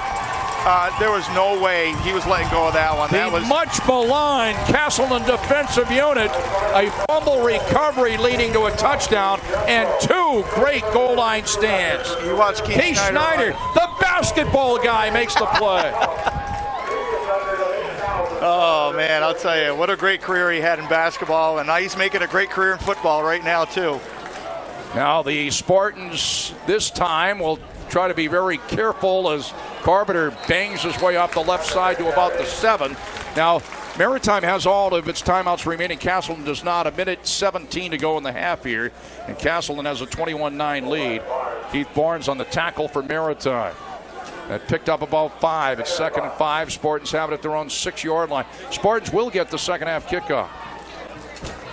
Here's the quick throw out into the right flat to Boyle. In space, Boyle across the 15 to the 18-yard line. And Castleton first down. Yeah, it's going to stop the clock just for a second, just for the chains to realign. But they're getting their play right now. They want to get it down the football field as quickly as they can. They're not playing, let's just keep it, go into the locker room 21-9 and get the ball back. They want to score right now. It's an 11-yard pickup and a first down. Brzezowski throws underneath, complete to Carpenter. Carpenter out to about the 25. Remember, the Spartans are out of timeouts. And picked up about 6 at 2nd and 4, 34 seconds to go in the half. Yeah, don't be surprised to see the out pass. Brzezowski steps up, and he's going to be stopped at the 24. That is a sack. Lost a yard. And now a timeout. Now that... Was that a third down play there? I believe it was. Or is it third down coming up here? I believe it's third down. It's SUNY Maritime with a timeout. 19 seconds to go in the half.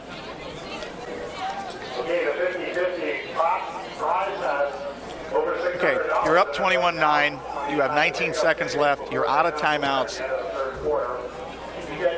I would say probably throwing the ball to the outs right now, so you can stop the clock and get up to the line of scrimmage to call another play, and then if you do it, efficiently enough, have a shot at the end zone.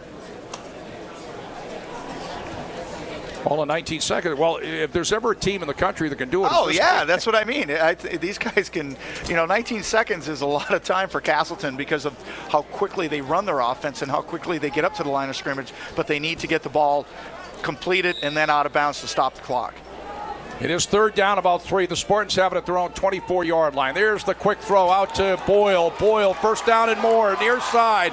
Boyle to the 40 to the 41-yard line. That picks up 20, a Castleton first down, and they are going to quickly line it up here. Clock stops for a moment with 10 seconds to go in the half. 1st and 10 Spartans, their own 41. And he spikes the football. It'll be 2nd and 10 Spartans, their own 41. 6 seconds to go in the half. Castleton with 2 big. As here it is, Boyle again. Nice move along the near sideline. Off the pass completion from Brzezowski. 2 big goal line stands for the Spartans, goal line stands, and one of them, of course, eventually resulted in the safety as the Spartans had a bad snap from center on 4th down in the end zone to the punter. But giving up 2 points is better than giving up 12, 14 points. Absolutely. Brzezowski now steps up, lets it fly, and it's incomplete. He'll have one more play here. 1 second to go. He overthrew Boyle. If I go back to that previous play where he hit Boyle on the out route, Brandon Boyle not only made a great move. His first thought was to get out of bounds. Then he saw where the chains were. He decided, okay, I've already got the first down. I'm going to keep it in bounds because the clock is going to stop again. Here it is right here. See, now he goes to the outside. Right here, he's going to break that. Now he's going to spin back. He has the first down. He's going to try to gain as much as he can because he knows the clock has to stop to allow the chains to realign. Right. So, he could have great gone out decision. of bounds, absolutely. But instead, he gained some more yardage. Here's Brzezowski. Final play of the half. Overthrows Alberk, and it's no flags. Might have been bumped just ever so slightly, but that's the end of the first half. And Quite a first half indeed. At halftime, our score, Castleton 21, SUNY Maritime 9. We'll be back with our halftime show coming up. We'll have statistics, and we'll have also one of the inductees to the Hall of Fame here at Castleton, the Sports Hall of Fame tomorrow, Mark Garrow. He'll be talking to us here at halftime as well, as this is homecoming week, and part of that, the Hall of Fame induction ceremonies and all that, and a lot of things to talk about in the halftime on homecoming day and the opener in the Eastern Collegiate Football Conference here at Spartan Stadium. At halftime, our score, Castleton 21, SUNY Maritime 9. We'll be back after this timeout. As we speak, the Hall of Fame inductees of 2012 are being introduced here at halftime. They're down on the field, including our halftime guest, Mark Garrow. 1997-98 women's basketball team at Castleton will be inducted in ceremonies tomorrow. Jeff Simons, the class of 2000, the most prolific scorer in men's lacrosse history at Castleton. And motorsports broadcaster Mark Garrow, who flew up from North Carolina earlier today. He, too, to be inducted tomorrow during ceremonies here at the campus center at Castleton. And they're being introduced right now as we, in the meantime, wait for our first half statistics. We'll run them by for you quickly. Shane Brzezowski breaking the New England Division III record for career passing yards, surpassing Middlebury's Donald McCullough. His previous record of 8,748. At the time of the record, 8,771 for Shane Brzezowski. And he has added on to that record. Brzezowski in the first half, we don't have the official stats as yet, but Brzezowski today with a couple of touchdown passes, one to Tyler Carpenter, the other one to Brandon Boyle. Carpenter also has scored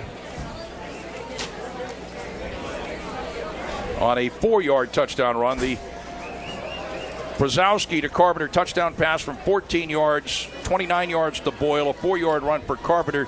Joe Guerra, a 15-yard touchdown run for the scoring for the SUNY Maritime Privateers, including the safety, as we are at halftime. Again, let's recap the scoring, and we'll wait for Mark to join us up here in the press box. Mark Garrow. Maritime got on the board, went right up the field. 10:36 to go in the first quarter. 15-yard touchdown run for Joe Guerra.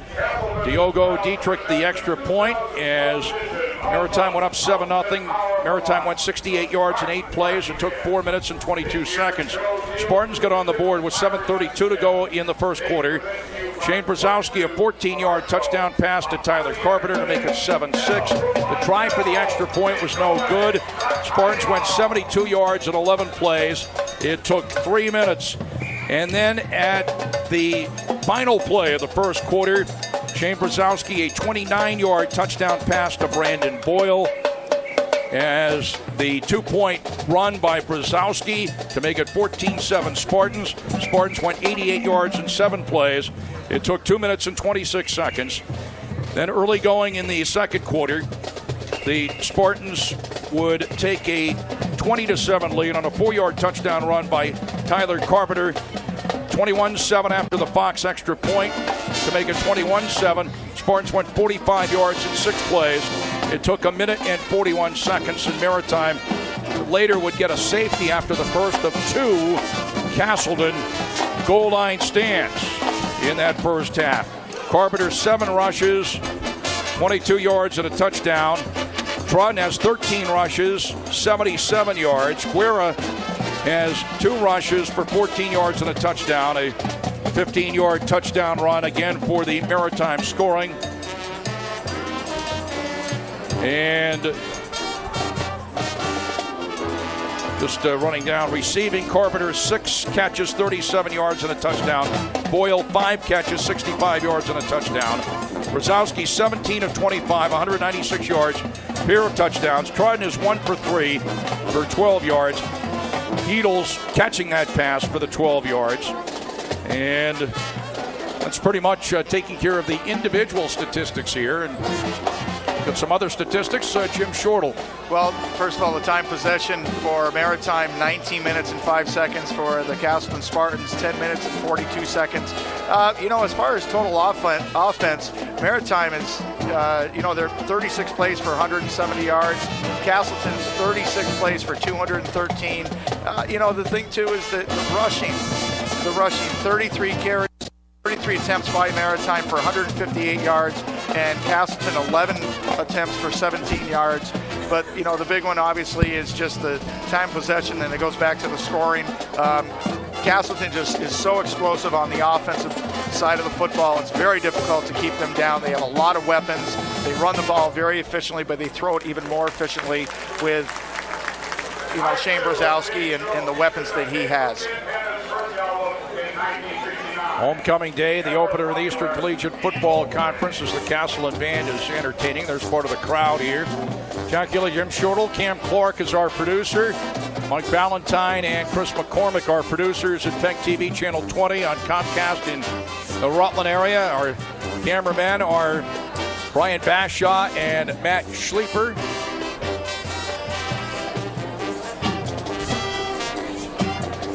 You talked about time of possession. This is a team in SUNY Maritime that likes to control the football. And generally speaking, since they do that, they like to control the time of possession, and they got the time of possession on their side, 19 minutes to 10 minutes for the Spartans. Yes, well, the other thing, too, is the red zone scores with chances. SUNY Maritime is 1 for 3. Castleton is 2 for 2. But the 1 for 3 was the part of that goal line stand from Castleton that just was absolutely incredible. And hats off to that, like you said, the much maligned defense, because what we're used to seeing is a lot of points scored for both teams. And, this afternoon we're looking at 1 touchdown and a safety for SUNY Maritime. So, hats off to the Castleton defense. The coordinators, they've just worked on a lot of good things. And I think still say one of the biggest things that they're going to continue to work on is the pitch man on the option, and also they have to shut down Tyler Trodden and also Gary Bigham. Those guys are just really great football players. But it's all coming together for Castleton right now. What they need, they're going to get the football back in the second half. They have the explosiveness of that offense to come down the field very quickly and score, and then let their defense go on the football field for a while too, and we'll see what happens. Brandon Boyle's touchdown today is 5th of the year. Brzezowski with 2 touchdown passes. He now has 12. And Carpenter has scored 2, one on the receiving end of a Brzezowski pass and the other on a rush. Carpenter now has 4 touchdowns on the year as we await Mark Garrow. He probably has had some difficult time getting back up to the stands here or above the stands where we are, as we're in that building right across from your view there if you're watching at home, and I guess you are, but you could be watching at a restaurant or someplace else. You can watch it anywhere. Anywhere you have a computer, or if you're on PEGTV. That's right. Exactly. So, the thing about Mark Garrow, too, is that he's a very popular person. He grew up in the Rutland area and had a great boxing career. Like I said earlier, he had a great coach in his father, Tommy. And so that somebody like Mark, who has become very successful in the broadcasting of NASCAR, I'm sure has been greeted downstairs by a lot of people who just want to continue to see him be successful in something that he's very, very good at. It'll let us repeat here that Shane Brzezowski, prolific quarterback here at Castleton, now in his senior year from Rensselaer, New York, breaking the New England Division III record for career passing yards, surpassing Middlebury's Donald McCullough, the record of 8,748 yards. Time that Brzezowski broke the record, 8,771 yards. And I certainly remember McCullough playing at Middlebury. He's out of California. Donald McCullough, he graduated, I'm going to say about 2 years ago now, maybe 3. And he was something playing in the NASCAR at Middlebury, and breaking his record is special. Now, we're talking about a team here that is allowed just over 16 points a game, and the Spartans. We talked a little bit about the immovable object and the irresistible force. Yeah. That's what we've had here so far. The irresistible force is winning. Well, the other thing about, like we mentioned earlier, 16.5 points, is, that's something that Castleton usually puts up in the first quarter. So, and we were just about right, because at the end of the first quarter was 14-0. So we were just about right in our prediction. But it goes back to, I think also that SUNY Maritime is going to be in their locker room right now, making adjustments to protecting the outs, because Castleton has had a lot of success throwing the ball to the outs and then coming back up the middle with Tyler Carpenter, who, like we've said ever since with the first day we saw him, is what a force to deal with. He gets his shoulders and his hips coming downfield, and he's a big, strong, athletic football player who is very tough to bring down. Not only tough to bring down, but he does not have an ounce of quit in him. And it came back in the first half when we thought he was going to get thrown like a rag doll. The SUNY Maritime defender just grabbed a hold of him and thought he was going to kind of throw him down like a wrestler, but Tyler Carpenter kept his feet underneath him. He regained his balance and actually got a first down for Castleton right then. I'm looking at the fumbles lost and the statistics here. They say Maritime fumbled 3 times, lost 2. I recall one, Tancredi. Did the Spartans recover another one? I'm just, unless that. I think maybe down here where we thought it was a fumble, they might have jumped the gun in the stats. I think because we thought there was another fumble down here, and he was ruled down. He was ruled down. Right. So I can recall the Tancredi one, but it might be this. There could have been another fumble there that we thought was called one way, but I certainly remember that one. Castleton had one fumble, did not give it up. I don't even remember the Castleton fumble, to tell you the truth, but sometimes things happen so quickly. Well, I mean, again, initially the pitch, the first goal line stand, there was a pitch on 4th down that was, as far as I could see, was called an incompleted pass. Yeah, that was a forward pass. Yeah, if they called it backwards, it could have been a fumble. Yeah. But again, but that wouldn't have been. It went out of bounds, though. It went out of bounds, and it wasn't touched by anybody else. So I'm just trying to recall, and I recall the Tancredi fumble recovery. That's the another one in there. That's the only one I remember. That's the only one I remember. And it led to a touchdown. That's the only one that counts.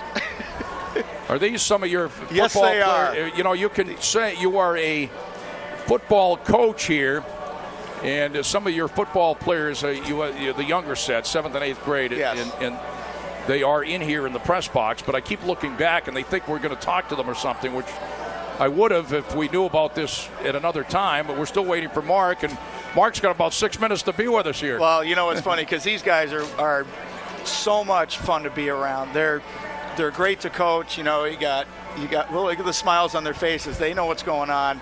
And I tell you, after I get done, good thing they do, because we don't. That's right. We don't ever laugh up here or anything. It's funny. Ryan Fenning and Adler Billings and Matt Lorman and Dominic Batista. You can't ask for anything better. The parents are absolutely outstanding, and at this point, you just like to see these guys go forward and enjoy what they're doing. And I can tell right now they're enjoying this one this afternoon. They enjoyed a nice win this morning, and they're just making a whole afternoon of football, which we absolutely love. And, they come from good families, and I'm guessing that some of the family members are probably here down below a little bit and all that. So, no, it's a good group of guys. They work very, very hard. I think in general, you think of junior high football. You don't think, they're just a bunch of kids running around out there. Not these guys. The league that we're playing in is very well organized. These guys practice very hard, and they take it very seriously, but they also have a pretty good time at it. So God bless these guys, I'll tell you. They are the future. Well, we thank them for paying us a visit here. See you later, guys. Thanks. Congratulations on your win. Nice group. In the meantime, even though I've been talking about them for quite a while, I have to assume that the Hall of Famers got, let's say... He's probably signing some autographs because he's that popular. They could be somewhere between the ceremony on the field and coming back to the press box, somehow they might have been detoured, and so our apologies Swept for that. away. Because we don't have any time now. We're going to take another timeout, and we'll be back in just a moment with the score at halftime. Castleton 21, SUNY Maritime 9.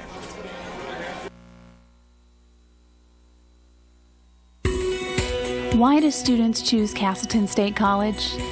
It's big enough so there's lots to do, but it's small enough so that they can get involved in classes and in clubs, in student government, theater, music, radio, TV, internships, and college and community projects that really matter.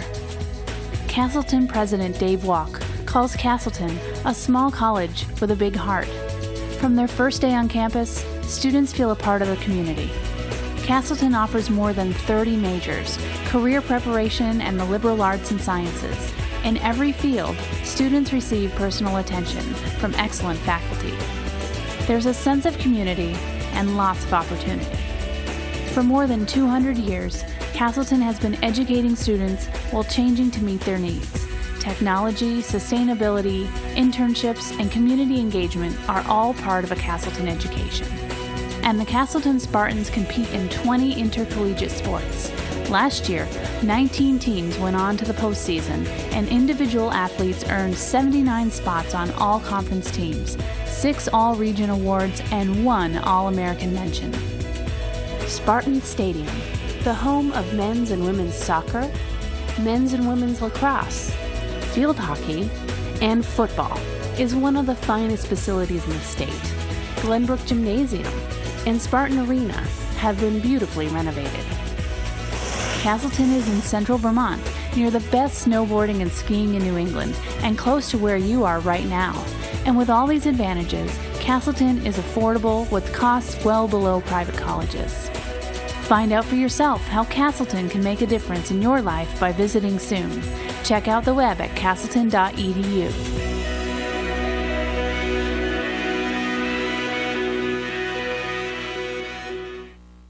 Jack Healey back with Jim Shortle, Cam Clark, our producer here at Spartan Stadium, and Chris McCormick and Mike Valentine at Channel 20, PEGTV in the Rutland area on Comcast, Channel 20, and our camera people are Brian Bashaw and Matt Sleeper. Well, I apologize. Thought we'd have one of the Hall of Famers on board with us at halftime, but I have to say that they probably He was kidnapped. had to go someplace in the meantime. But they're inducted tomorrow, the 97-98 women's basketball team at Castleton. Jeff Simons, who is the most prolific scorer in men's lacrosse history at Castleton, 173 career points. Class of 2000, and Mark Garrow, class of 1981, who, by the way, will be whisked away after the ceremony tomorrow, after the induction. Tomorrow morning. From the Rutland Airport to Loudon, New Hampshire. But, I believe it's the Sylvania 300 tomorrow. I'm going to say something, and I think Cam will agree with me. If Jack, if you were down on the field and you needed to come up in this booth to get interviewed, by the time you left the field to try to get up here, I bet you there would be 15 to 20 people that wanted to talk to you on the way. I would say easily. Matter of fact, I was just down below just a minute ago, and I'm sorry to say I bumped into somebody that I didn't recognize. So I was trying to, in the meantime, I was trying to stall for time. I said, I got to know who this person is. Come on, give me a hint. I finally had to say, I'm sorry. What's your last name? Yeah. Then I go, oh, of course, I'm sorry, I didn't recognize you. You're one of the nicest people I've met in my life, but I just forgot your name. Okay, that's good. It's that old Seinfeld episode where you let me introduce. Oh yes, in the Chinese restaurant. Well, not that one, but yes, one of the other one. I'm not even going to get into details. I know which one you mean. Yeah. It'll probably be on tonight. I'm a big Seinfeld fan. By the way. Me too. And I watch it. I've watched each episode. I swear. 900 Doesn't matter. It's like watching The Honeymooners. And I watch them over and over and over again. Right? It's like watching Jackie Gleason in Honeymooners. Exactly. I used to be that way with the show Wings, too. which I really loved. I don't know if you got into that show or not. Sure. You know, the brother Tim pilots. Daly. Yes. Tim Daly lives in Wallingford. Yes, I've always, I'm his biggest fan. I don't know why they won't tell me where his farm is so I can go pay him a visit. At any rate, a beautiful day. This first day of fall, and so far for the Castleton Spartans, the Spartans out in front by a score of 21-9 over SUNY Maritime. Not only the first day of fall, homecoming, Hall of Fame induction ceremonies, all tomorrow. Mark Garrow, I started to say he was going to take a helicopter to Loudon tomorrow. He is on the motorsports networks, various networks down in North Carolina, and class of 81 at Castleton. Totsko and Albert back to receive the kickoff as Castleton will be going right to left here in the third quarter. SUNY Maritime left to right. The Spartans have a 21-9 lead. And this is going to be a huge possession for Castleton. They're up 21-9, but there we go. That's what we needed right there.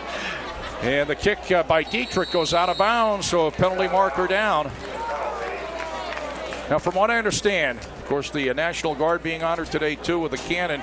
The cannon goes off one more time right at the end of the game. I forgot, every time there's always one more. I think I forgot all about it. I said, I'm going to be ready for the next one. It goes off again. I still think that they took a little bit of the charge out of this one today, because the other day when they let them off, boy, I'll tell you, it shook the windows here and everything else, which is fine. But like I said earlier, what a special group of people that we have across the way underneath the score to the side of the scoreboard. Absolutely, for sure. The Spartans elect to take the ball at the 35-yard line, which you can. One of the options off a kickoff that goes out of bounds. So 1st and 10, Castleton, its own 35, going right to left. And they do have the wind at the Spartans have the wind at their backs here in the third quarter. SUNY Maritime going left to right. Maritime in the white and black, the red numerals. Castleton in the green. Homecoming day here at Spartan Stadium. Shane Brzezowski. The Carpenter, huge hole. Carpenter knocked down at the 50-yard line. Pretty close to a 15-yard pickup, 1st and 10 for Castleton. And again, we'll see it again right here. Shane Brzezowski, nothing fancy, and just hands the ball to Tyler Carpenter, who just had his shoulder square down the field. Brzezowski's pass goes incomplete as he tried to throw that underneath.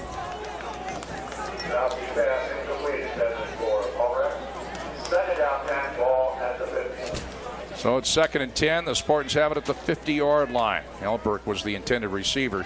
Boyle is wide to the right, and Alberg will be a slot left. And also wide to the left will be Tyler Combs, number 49. 2nd and 10 for the Spartans at the 50-yard line. There's the little bubble screen, and the catch by Combs. He juggled it for a moment. 1st down and more inside the Maritime 35 to the 34, 16 yards and a Spartan 1st down. And we'll see right at the end of this play, great bubble screen, which has been very successful for Castleton over the years, and no surprise right here. A little bit of a bobble, but that time Brzezowski throws it away. It'll be 2nd and 10. Spartans have it at the Maritime 35. This is the first drive of the second half. Castleton has a 21-9 lead. And you'll see right at the end of this play, Jack, where SUNY Maritime actually gives Combs about 3 more yards by pushing him in the back. I know it was all momentum, but that went in favor of Castleton. Shane Brzezowski on 2nd down, fires underneath, and the big tight end Wilhelm on the catch to the 28, picks up 7. It'll be 3rd and Denny Wilhelm has been very quiet so far today, and you think about Denny Wilhelm is that he's too big and strong to keep quiet all day long, and this is what I like about Castleton's offense. Carpenter left side, and he backs his way inside the 25 to the 24. It appears to be a 1st down. Needed about 4, picked up close to 5. It is a 1st down for Castleton. If we could see that again right here. Great read by Tyler Carpenter to try to get outside, and what a shot he took right there. That was shoulder pad right into the gut, but still, he's a big, strong kid, and it takes more than that to bring him down.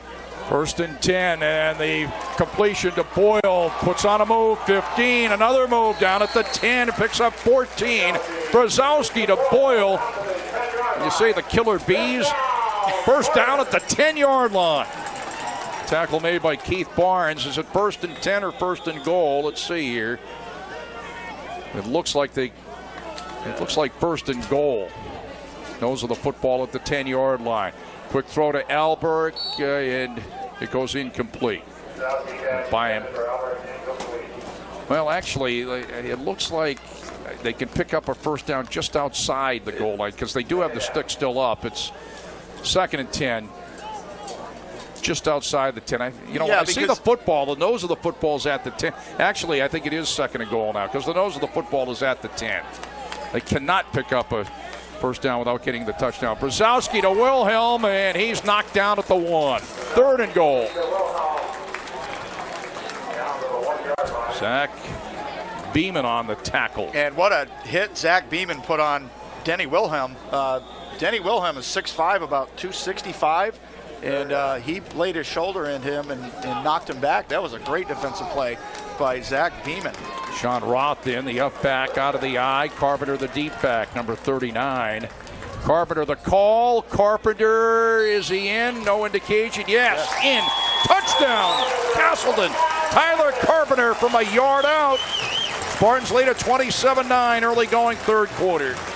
Well, like I said, during the kickoff, we said this is such a huge possession, huge drive, huge series for Castleton to come down the football field to score. We know how quickly they can score, but they really needed to get it done right then. If they didn't stall, if SUNY went down and scored, it would have been let them right back in the ball game. Probably, if they did come down and score, they probably would have gone for 2, and we would have had ourselves a regular barn burner right here. Legal procedure against Castleton on the extra point attempt here. Carpenter's got 3 touchdowns today, and that is his 5th of the year. 2 rushing and 1 on the receiving. Yeah, the one on the receiving end was fabulous.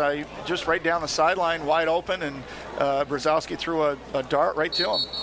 And the whistles blow. Fox got the kick away, but the play blown dead.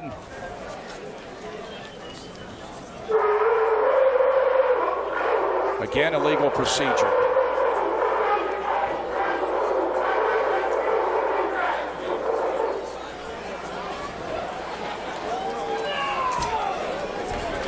Will you ask me, are those sound effects? Or I wish if I thought they it was are, at the movies. I don't know if people could pick that up on the public address or not. Now they're going to mark it. This is going to be a 30-yard field goal attempt, an extra point attempt, a 30-yard attempt, and they're going to mark it the 20, not a field goal attempt, obviously. Still extra point. And Fox has got it. Made no mistake, it's good. 28-9 Castleton, a 1-yard touchdown run for Carpenter. Fox a 30-yard extra point. Should have gotten a couple of extra points just because it was so far out. 28-9. Spartans, they actually trailed at one time in this game 7-0. As we take a look at the Carpenter touchdown. That's the way Castleton loves to play football, down around the goal line. They don't like to goof around too much. Not a lot of trickery. They have the weapons in Tyler Carpenter just to hand him the football, let him put his shoulders squared, pad level down, and let him go across the goal line. And like I said, no trickery, nothing fancy. And that's the way they play, and that's why they get so many points on the scoreboard.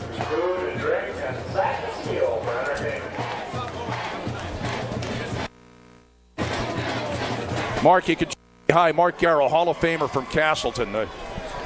Just say, I know they probably wrapped you up on your way back up from the field. So well, yeah, I got a little bit trapped, and then I have my sister texting me. She's listening to you guys, and she goes, "You need to be up there." And I'm like, "Oh man!" So here I am. Well, we could just talk to you for a second or two as the return. Coming out on the return number 3, Fritz Jean for SUNY Maritime. We're going to, of course, talk to you more in detail tomorrow. Certainly, just quickly, congratulations, number 1. Mark Garrow is going to be inducted into the Hall of Fame. class of 81. How much has Castleton changed physically? It is just unbelievable to see the facility now. I was here about 10 years ago, 11 years ago, and didn't see any of this out back. And obviously they've done a lot, and just have a football program this good is really cool to see. 1st and 10, Maritime, its own 33. Is this fun or what? Is Trodden out to the 35, picks up a couple. It'll be 2nd and 8. This is the first league game of the year, obviously homecoming, and you know, if you're going to be a football fan, or let's say if you don't have a rooting interest, it's kind of fun to watch somebody. Oh, absolutely. Throw the You ball know, what's so cool about it is it looks like our guys are undermanned as far as weight and size. They just keep fighting them down there at the goal line. And then this quarterback, I mean, the guy's deadly. Just absolutely deadly. New England Division III passing record, New England College Division III, is Trodden now. Rolls to the right on 2nd down and throws complete underneath the Heatles. One of the rare pass attempts. He manages to get out to about the 39. Peter Mancini on the tackle. I know you guys are going to get back to the football game. I do say this. It'll be an honor tomorrow to actually be introduced at the Hall of Fame by Jack. And it's his footsteps that I followed at the old WHWB out at just below Wilson's Castle years and years and years ago. As I told you followed my footsteps and then ran right on by me. So I would say so. We'll catch you tomorrow, Mark. All right, thanks, man. Congratulations. Matter of fact, we'll catch you a little bit later today. All right, thanks. 3rd down and short for SUNY Maritime. The throw is complete, and Heatles on the catch from Trodden picks up the 1st down yardage out to the Maritime 49-yard line. So I figured that Mark probably just so many people he hadn't seen in a long time, but we did get a word or two in there with Mark Garrow, one of the inductees of the Castleton Sports Hall of Fame tomorrow. Mark Garrow, who is on the NASCAR circuit, the radio reports, the broadcast, and off to Loudon he goes in a helicopter after the induction ceremony tomorrow here at Castleton. 1st and 10 for Maritime at the 50-yard line. Trodden on the pitch back, and that option, which is lethal, and the play picks up a couple of yards to Castleton territory. That's Joe Guerra on the carry. Peter Mancini on the tackle. 28-9. Castleton with 11 minutes to go, 3rd quarter. 2nd down and about 7 for SUNY Maritime at the Castleton 48-yard line. And I think Castleton at this point is really understanding covering the pitch man. They're all coming up, and there's more containment this half than we saw in the first half. Handoff straight ahead, and not much there.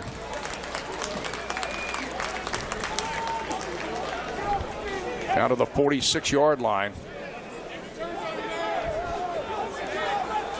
That looked like Canaparo, number 21, who's out of the football game now. And Mick Wong on the tackle, special teams captain. The defensive captain is Cody Tancredi. Special teams captain, Mick Wong, number 1. 3rd down and 4. Maritime has it at the Castleton 45-yard line. SUNY Maritime out of the Bronx, New York. Trodden. The throw incomplete, intended for Anthony Patty, was hit immediately. And I know we're going to see that again. What timing by Mick Wong. Obviously the pass was going to be incomplete anyway, but that you can't dismiss what a great timing play by Mick Wong right there. Mick Wong made the hit as soon as it was into the hands of Patty. Now, is this going to be 4th down territory? 4th down territory, I believe it will be. I honestly think that the ball would have been jarred loose even if he had possession of it right there. That was a shot by Mick Wong.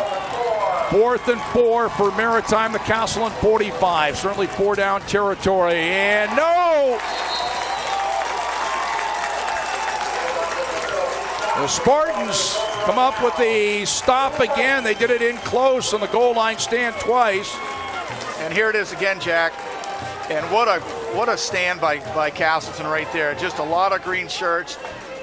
They were not going to let SUNY get by that. Timothy Kazanduka on the carry, number 25. He might have been, it was either Kazanduka or Canaparo was carry the ball a few times ago.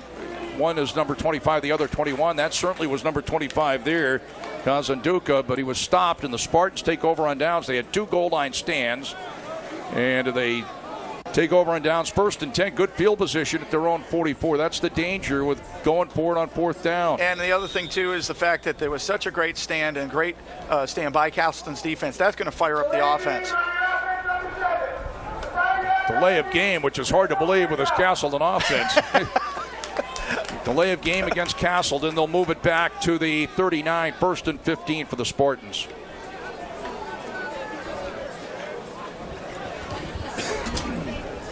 I don't think I've ever seen that call on Castleton. Well, it obviously has to do. They undoubtedly were confused as to where the play clock was. But I mean, in general, I don't think I've ever seen a delay game. I mean, people have seen them here. Even if you've just seen them for the first time, they go a million miles an hour. There's the throw near side, Alberg, and he gets the penalty yardage back and maybe one more as he picks up about 6 close to the 45-yard line off the pass completion from Shane Brzezowski. It'll be 2nd down and 10. Spartans have it at their own 44-yard line. 2 goal line stands and a big 4th down stop for the Castleton defensive unit, the much maligned defensive unit at Castleton. Brzezowski moves up, throws underneath, complete to Wilhelms. SUNY Maritime territory, spun down. They're at the Maritime 35-yard line. On a 20-yard pickup, Garcia on the stop for the Privateers.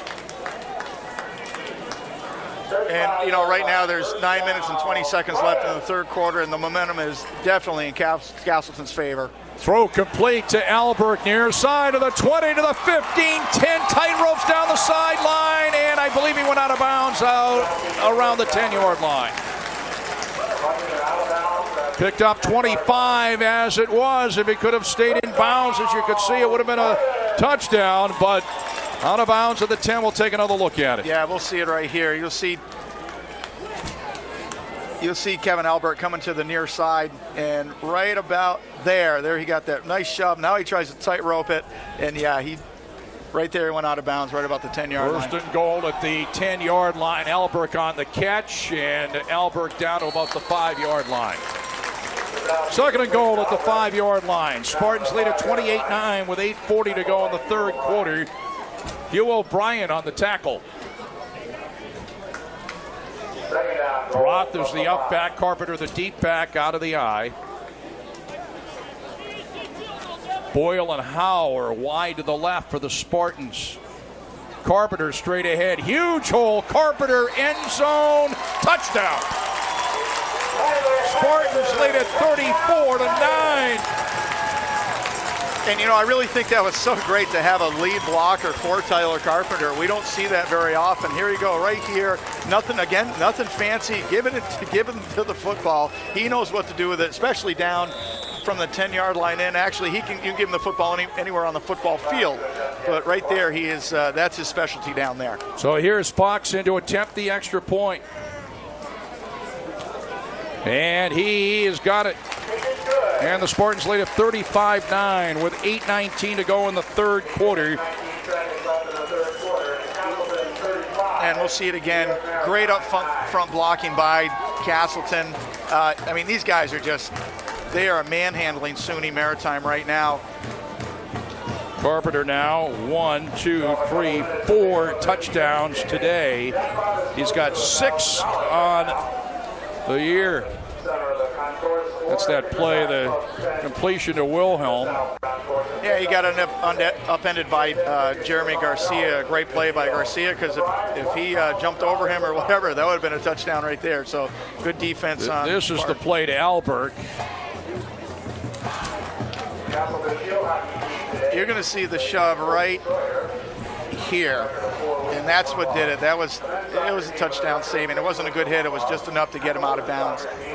And then a few plays later, Carpenter from 5 yards out as the Spartans take a 35-9 lead. 8:19 to go in the 3rd quarter. And you really have to love the way that Castleton spreads the football around with it, because Shane Brzezowski loves using everybody. He's not just with Boyle. He's not just with Albert. He's with anybody that wants to catch the football, and he has a lot of weapons, and then he can even throw the football down to Tyler Carpenter. If he's not handing the ball off to him, he'll throw it to him. Here is the kickoff as it clouds up. Wind picking up just a bit here. As it goes back to the 5-yard line. A nice job on the special teams by Roth. He turned out to the 26.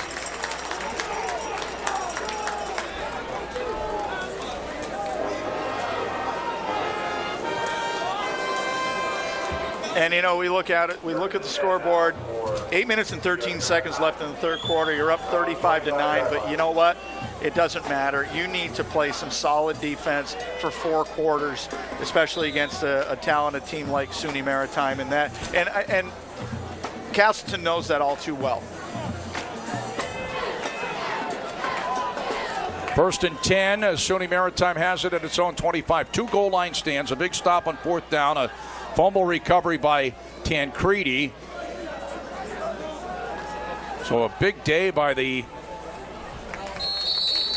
Castleton defensive unit. Trodden on the option, the keeper to about the 31. Dropped there. Carr on the stop. It picked up about 6. It'll be 2nd and 4.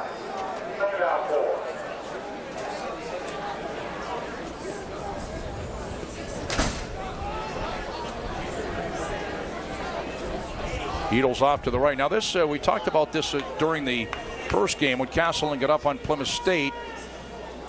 It's obviously an option team that does not throw the football a lot, and yet you're trailing 35-9. Somewhere along the line you got to throw the football to come back, but something you don't do is straight ahead on the carry.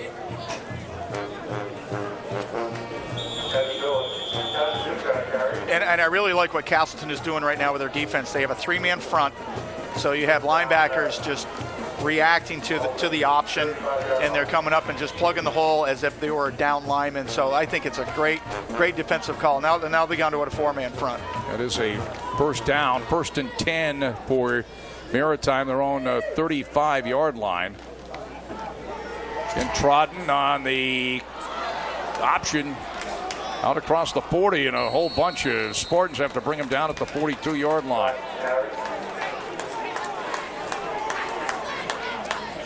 Led by Cameron Laundrie. Well, you know, if we see this again, right, you're going to see Todd Carr just miss Trodden right here.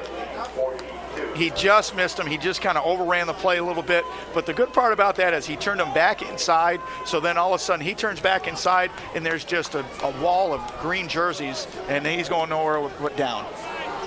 Kazanduka is the lone setback. He picked up the first down a couple of plays ago in behind Trodden. Trodden on 2nd and 3, and he throws complete, but down immediately, losing a couple of yards. After the completion was Joe Guerra. Keith Schneider on the tackle. What a game he's played. Oh, he's had a great afternoon, and what a great read by Keith Schneider to just come up. He read run, then he read pass, and he came up, and as soon as he just broke on the hand of Trodden, as you see right here, and what a hit right there. Keith Schneider, that lost 3 back to the 39 after the catch by Guerra. It'll be 3rd down and about 7.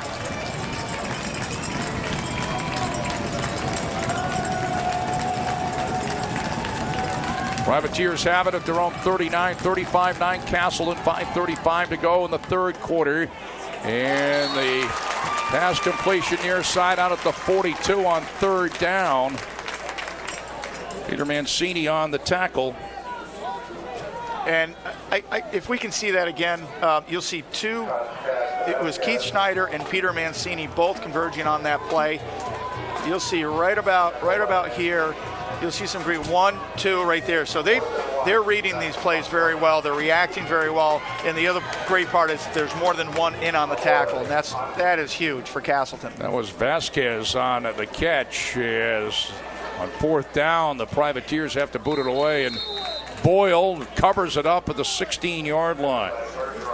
And, you know, what a heads-up play by Brandon Boyle. Did I say Boyle? I meant, did I say Boyle or Bergeron? Bergeron. Brandon Bergeron covers it up. They're both very good.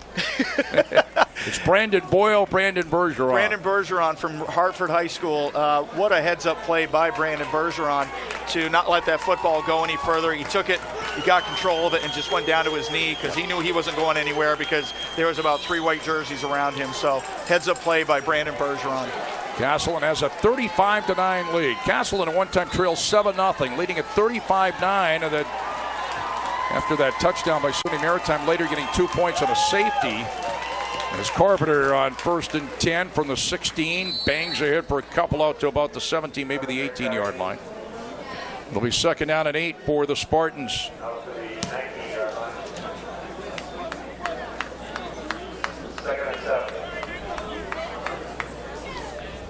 And I think that was Hugh O'Brien on the tackle. He's having a good afternoon. Hugh O'Brien, some of us remember a Hugh O'Brien.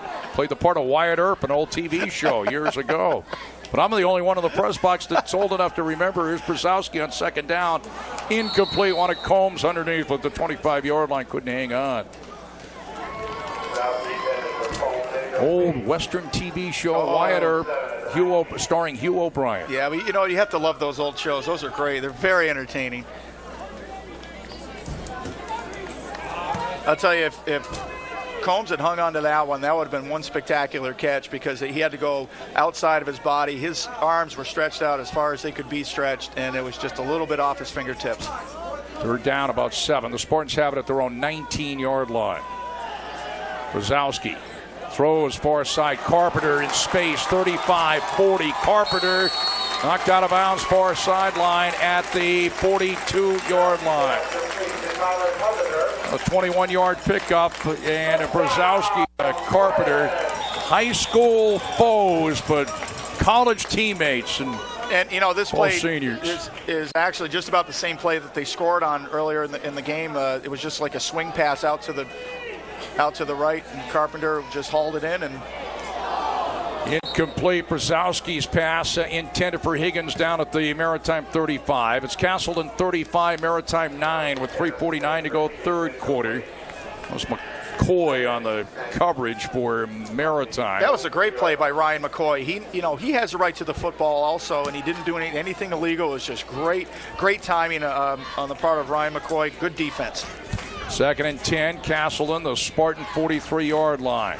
Shane Brzezowski sets up the screen to Carpenter, and he's knocked down out at the 48. His defensive play there by Keith Barnes, number 40 for Maritime. And, Keith Barnes has had a great afternoon also for SUNY Maritime. He's been all over the football field, and, he's very athletic, and he's one tough football player. 3rd down and 6 for Castleton at the Spartan 47-yard line. Skies are darkening, clouds moving in here on homecoming day at Spartan Stadium. Brzezowski on 3rd down. Gets away from one guy. Looks, throws long, wants Alberk, and it is incomplete. Oh my, what a catch that would have been. Incomplete. Alberk almost came down with it around the 7-yard line. Penalty markers down. Hold on here. Roughing the passer against SUNY Maritime. Here it is again. Okay, we're going to miss that, but, we missed the roughing the passer. But 15-yard penalty at Castleton, 1st down, so they retained possession. They would have had to punt the football away down at the SUNY Maritime 38-yard line.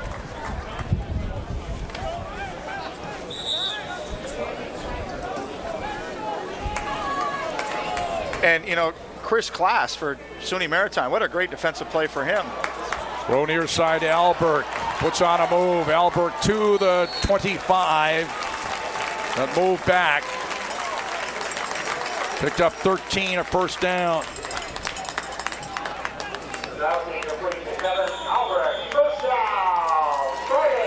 Spartans have it 1st and 10 at the Maritime 25, and the pass intended for Wilhelm knocked away. It'll be 2nd and 10.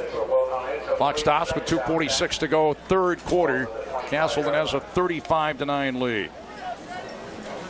Pat Lasher making the defensive play. Yeah, great timing by Pat Lasher. Just, you can go through the body to get to the ball. You have to make a play at the football, and that's exactly what he did.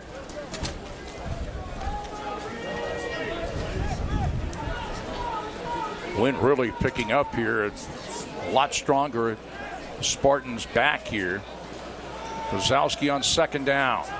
Brzezowski throws underneath, complete to Boyle, and he steps out of bounds at about the Maritime 20. Actually inside the 20. They're going to mark it at the 18. There is a penalty marker down. Shane Brzezowski, I'm going to listen to the call first, but I'll say this real quick. He's directing traffic out there, and what he's trying to do is he's trying to throw the receiver open by pointing, in a direction. That's the way he's going to throw the football.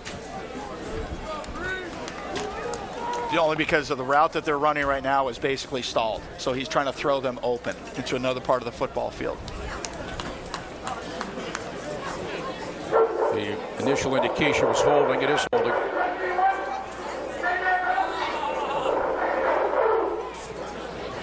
I think what I thought was a sound effect, I think, is the referee's mic. I think you're right.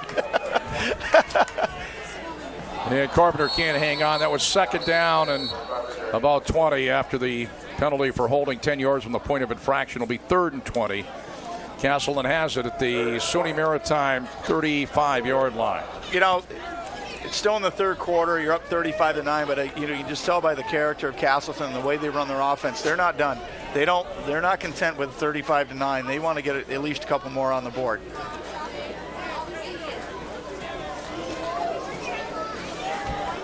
Lined up in the backfield for the Spartans is Brome as the pass goes incomplete, just a little bit out of the reach of Albert. Great protection, great throw, great route. And actually the defense, he didn't have him beat by much, but just enough for an incomplete pass. But, for Shane Brzezowski to throw the ball that distance from where he was, he looked pretty relaxed, and that's the way he should be. You can tell his upper body is relaxed, and he's just fun to watch. He's a tremendous quarterback and just a great competitor. It is 4-down territory. 4th and 20, Spartans at the Maritime 35, and incomplete intended for Higgins. And Maritime will take over on downs. Higgins coming over the middle. It looked like it was passed just a little bit behind him, but there is a penalty marker down. Hold on. Yeah, I think also if Higgins hadn't deflected it, it did hit off his arm. I think the ball would have been intercepted by SUNY Maritime, but holding against the Spartans, and it is going to be declined. So Maritime takes over on down. Good thing for hand signals. I apologize. Something I really truly thought somebody was goofing around with it was like who let the dogs out or something. There's something wrong with the official's mic. I just said, I don't know if people can hear that as well as we can. Oh, we hear it loud and clear. Thank God for hand signals. We understand those.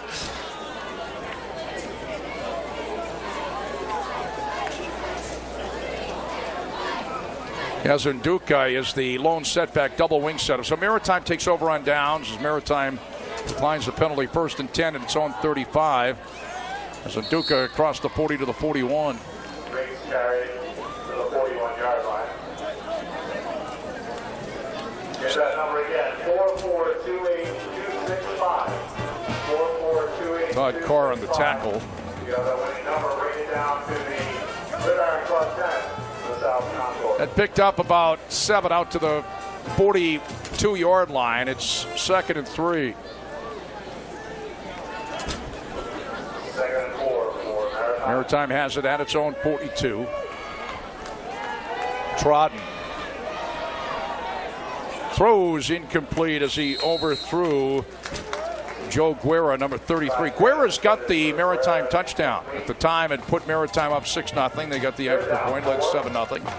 3rd down and a long 3, close to 4 for Maritime. Maritime has it at its own 42-yard line with a minute 7 to go in the 3rd quarter, and Castleton has a 35-9 lead. And I'll tell you, number 92, Cameron Laundrie, had a lot to do with that ball being thrown the way it did. He just was not fooled at all, and he was blocked at the same time. Great defense by big number 92.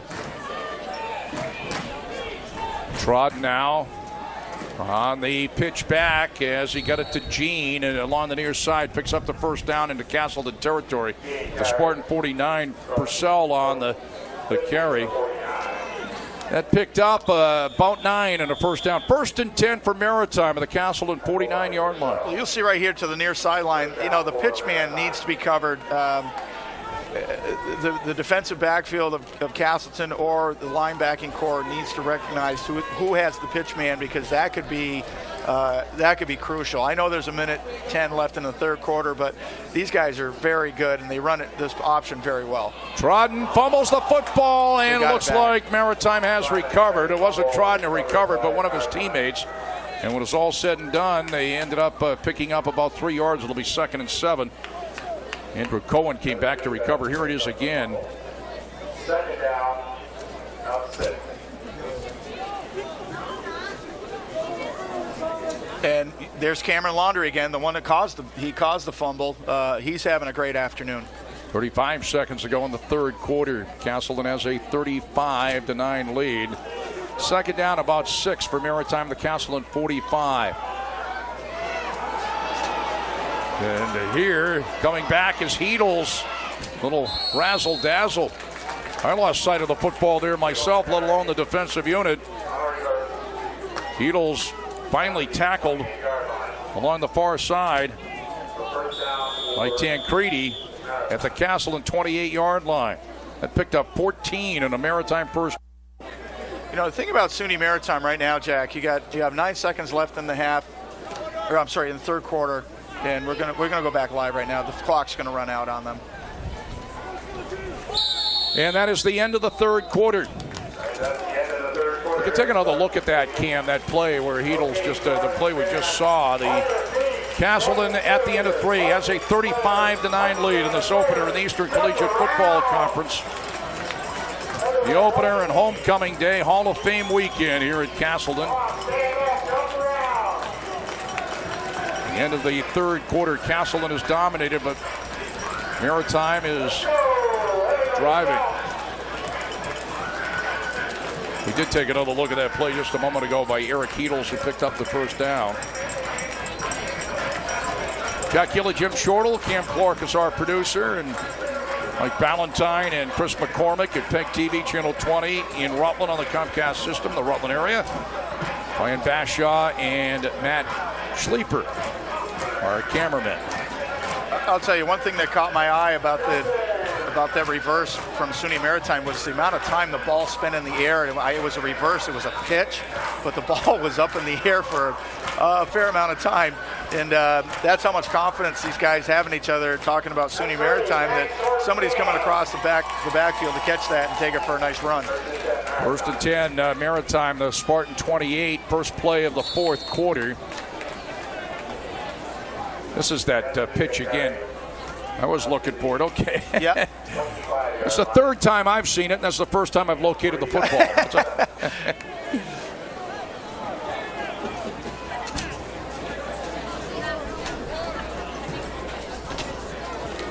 That was just a well-executed play. Not a lot. It was a reverse. Nice pitch.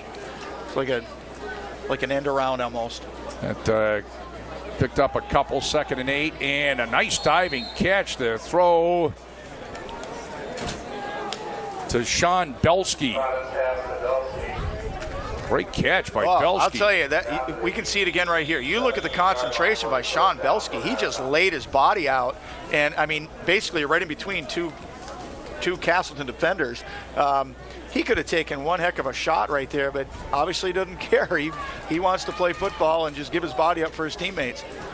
Picked up 9 yards. That's a Maritime first down. Trodden again on the option. Trodden bangs his way inside the 10 to the 7-yard line. That picked up close to 10 yards and very close to another Maritime first down here. Just underway in the fourth quarter. Maritime going right to left with the wind now. Castleton left to right. Bergeron on the tackle. And 2nd and 1 for Maritime at the 8-yard line. I'll tell you, Trodden he's one tough kid. He throws the ball well. He runs it well. He's a good leader. He's a heck of a football player. Trodden looking to throw, and he's going to keep. And he backs his way down to about the 5 or 6 yard line. It appears to be a first down. Down to the 5. 1st and goal for Maritime. We have not received the third quarter stats as yet.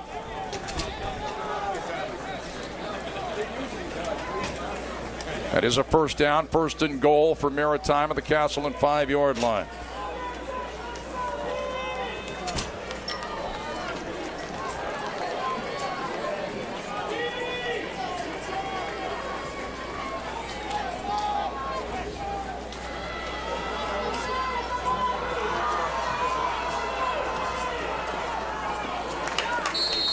And again, Kazaduka.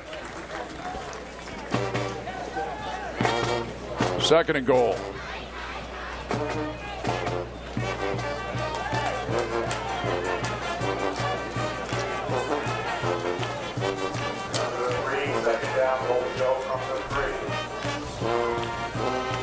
Maritime has it at the Castleton 3-yard line. Bigham is in. He hasn't played in a while. He's the lone setback double wing setup. Bigham gets the call down at about the 2. Now remember, Castleton has come up with 2 big goal line stands here. Looking to come up with a 3rd one. It's 3rd and goal at the 2. Maritime has it at the Castleton 2. It's 35-9 Castleton. 11:48 left here in the ball game.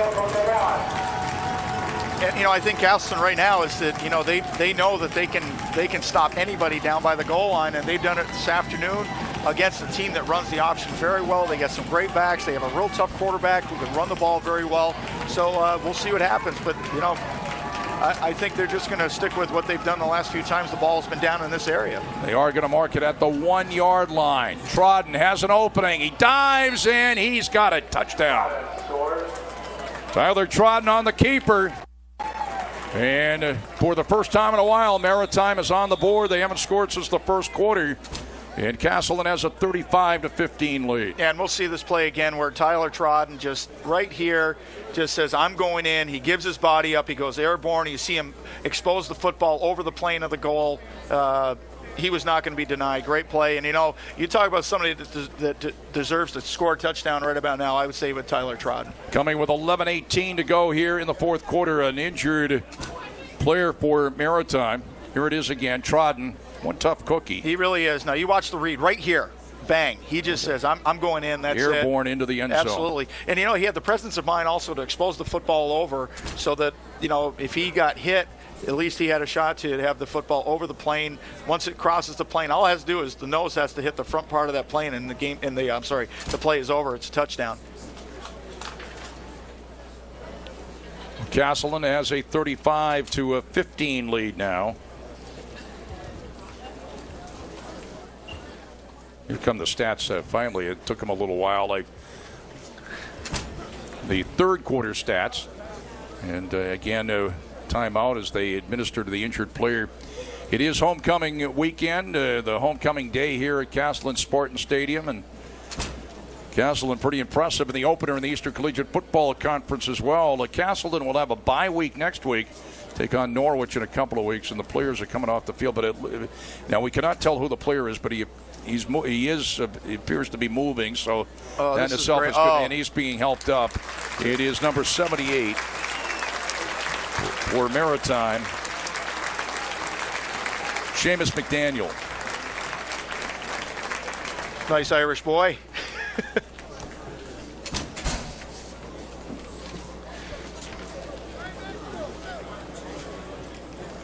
The stats right up to they actually give Trodden a 2-yard touchdown run right there.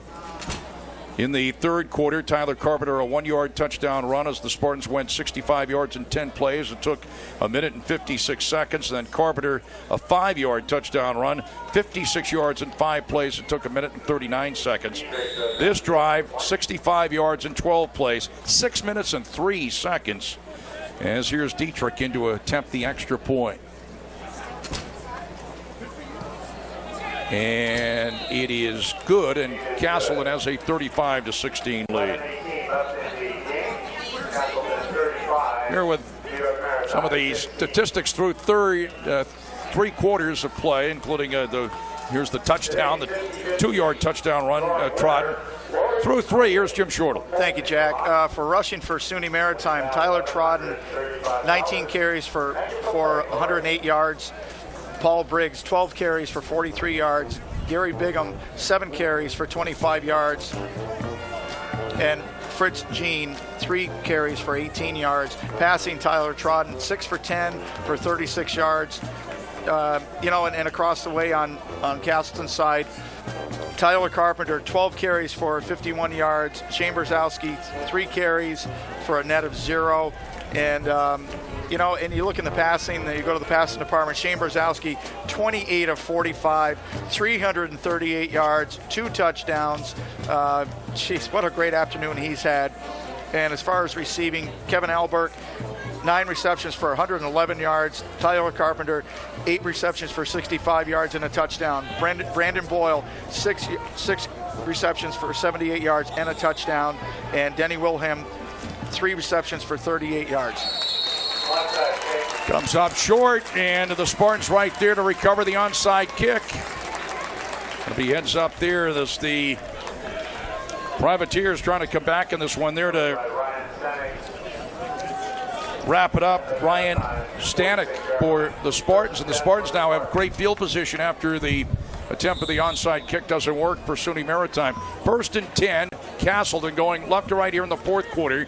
Castleton has a 35-16 lead. Yeah. Spartans have it at the Maritime 46. And don't think for one second Castleton's going to slow down right now. They're going to put their foot on the gas right here. Carpenter straight ahead. Carpenter down at the 41-yard line. Picks up about 5. It'll be 2nd and 5. Well, this is what the offense is. You are what you are. You can't change things. Plus, got most of the 4th quarter remaining.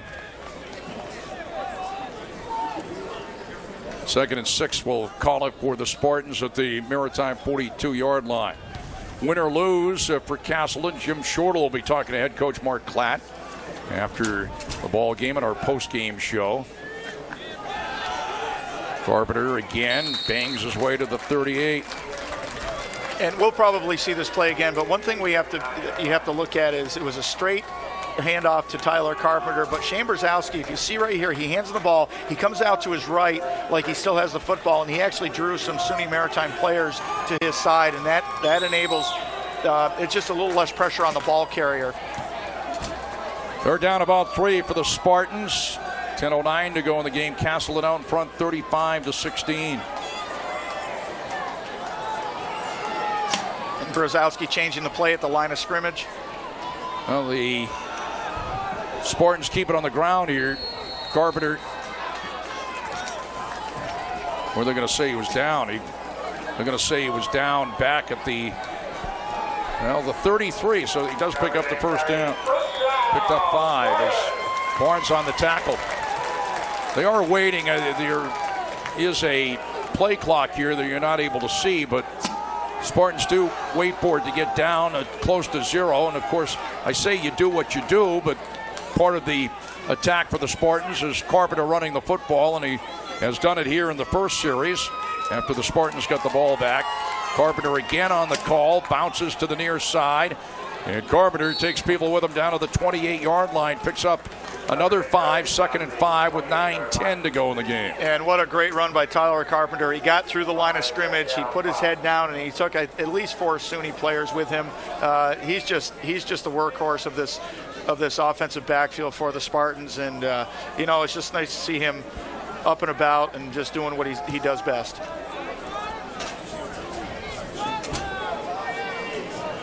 Brzezowski waits for the clock to get down to the 10-second mark. And he keeps and gets it to the 25-yard line, picks up 3. 25-yard line. 3rd down 2. 3rd down about 2 for the Spartans at the Maritime 25-yard line. Hugh O'Brien on the stop for Maritime. Roth comes in, Alberg is out.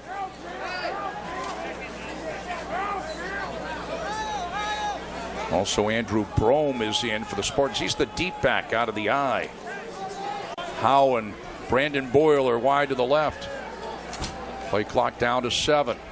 Brome breaks a tackle, and did he get looked like the face mask initially, but didn't get called and got back to the line of scrimmage. I'd like to see that one again because that was definitely a face mask. But, it could have slowed him down a little bit, but, it is what it is. I think, the officials have done a great job this afternoon. They've been very busy. There's been a lot of flags thrown. It's been a real physical game, not dirty physical, but just a lot going on. And I think a lot of the face masks, like in the first half when Chambers-Owski got the face mask and his helmet was taken off, I can't imagine that was intentional. I just don't see coaches teaching that because it doesn't do you any good and it's very dangerous. 4th and short. The Spartans will have it at the Maritime 25. Spartans do call for a timeout. 7:23, their first timeout of the second half. 7:23 to go in the game. And I said it was clouding up. Now the sun breaking through. They do have the lights on here at Spartan Stadium, but the sun's shining. Castleton has a 35-16 lead. And it's something that we've never seen here during a Castleton football game, is the lights on. They do have a night game later on the 13th of October, which is the next time we're here for football. It'll be against Becker at 6, and then the season wraps up, the regular season here at Spartan Stadium on November 10th. So a couple of more football games after this one. This is the 3rd of the year, but the first Eastern Collegiate Football Conference game, 3rd of the year at Spartan Stadium. Matter of fact, that's what they just announced on the PA here, the first night game against Becker.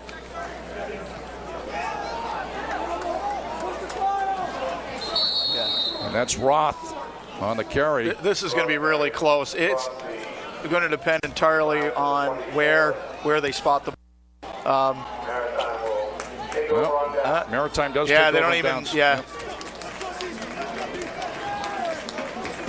That is the first carry. Sean Roth is actually a fullback and starts in the backfield along with Carpenter, but pretty much a blocking back. Rarely carries the football, and I believe that's his first carry of the game.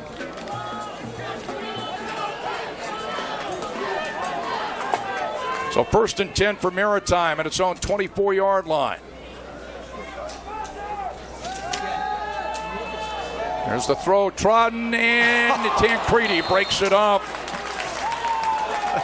Back of the Castleton 48. That was intended for Anthony Patty. What a great play by Cody Tancredi. You just watch this. We'll show it right here. Outstretched arms, just about hauled it in, and it went off his fingertips. But now SUNY Maritime, they're trying to stretch the defense a little bit, and because they need to get down the football field. And Trodden in trouble, but he lets it fly, and it's incomplete. McWong had an opportunity to pick it off. It was incomplete, intended for Pritch Jean. It'll be 3rd and 10 for Maritime. 7:01 to go in the game. Castleton has a 35-16 lead. Well, right now, you're looking at Tyler Trodden, who's played an excellent football game. He's been tough all afternoon, and we just don't see him throw very often. Especially, I think that's the first time today he's thrown two in a row. Doesn't throw often. Throws quickly that time. It is complete to Jean, and he does get the first down out across the 35 to the 36.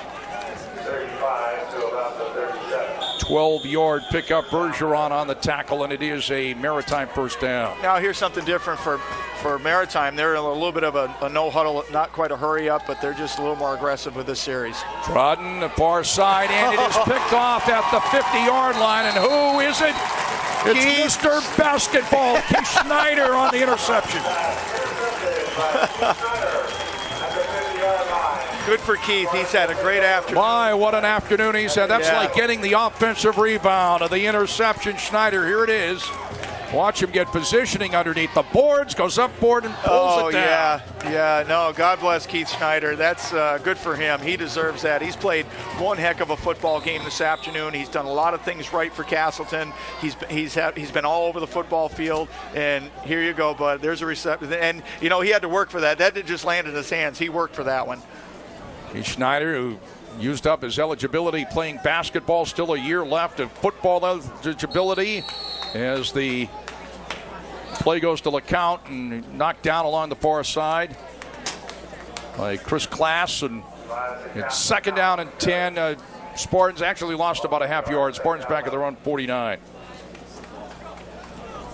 And here's the difference right now, Jack, where now Castleton is letting the play clock run down, like you said, in their last series. They're still running the same plays, but they're just taking a little more time off the clock, which they should, where I'll finish after this. Throw out into the screen to Alberg, out into the flat near side, and Alberg to the 45-yard line, picked up about 6. Little screen pass from Brzezowski to Alberg, but there is a penalty marker down. 5:55 to go in the game. Castleton has a 35-16 lead. That is holding on Castleton. They'll negate the pass completion, the screen pass from Brzezowski to Alberg. And mark it back at the Castleton 39. On the other side of the football, Maritime now is using a no-huddle, more of a hurry-up approach. They should. Instead of trying to take time off the clock, they're not giving themselves a chance. And it's second down, about 21 for the Spartans. Brzezowski now will set up the screen. It's Elias LeCount on the catch out to the 44. Out to the 39-yard line.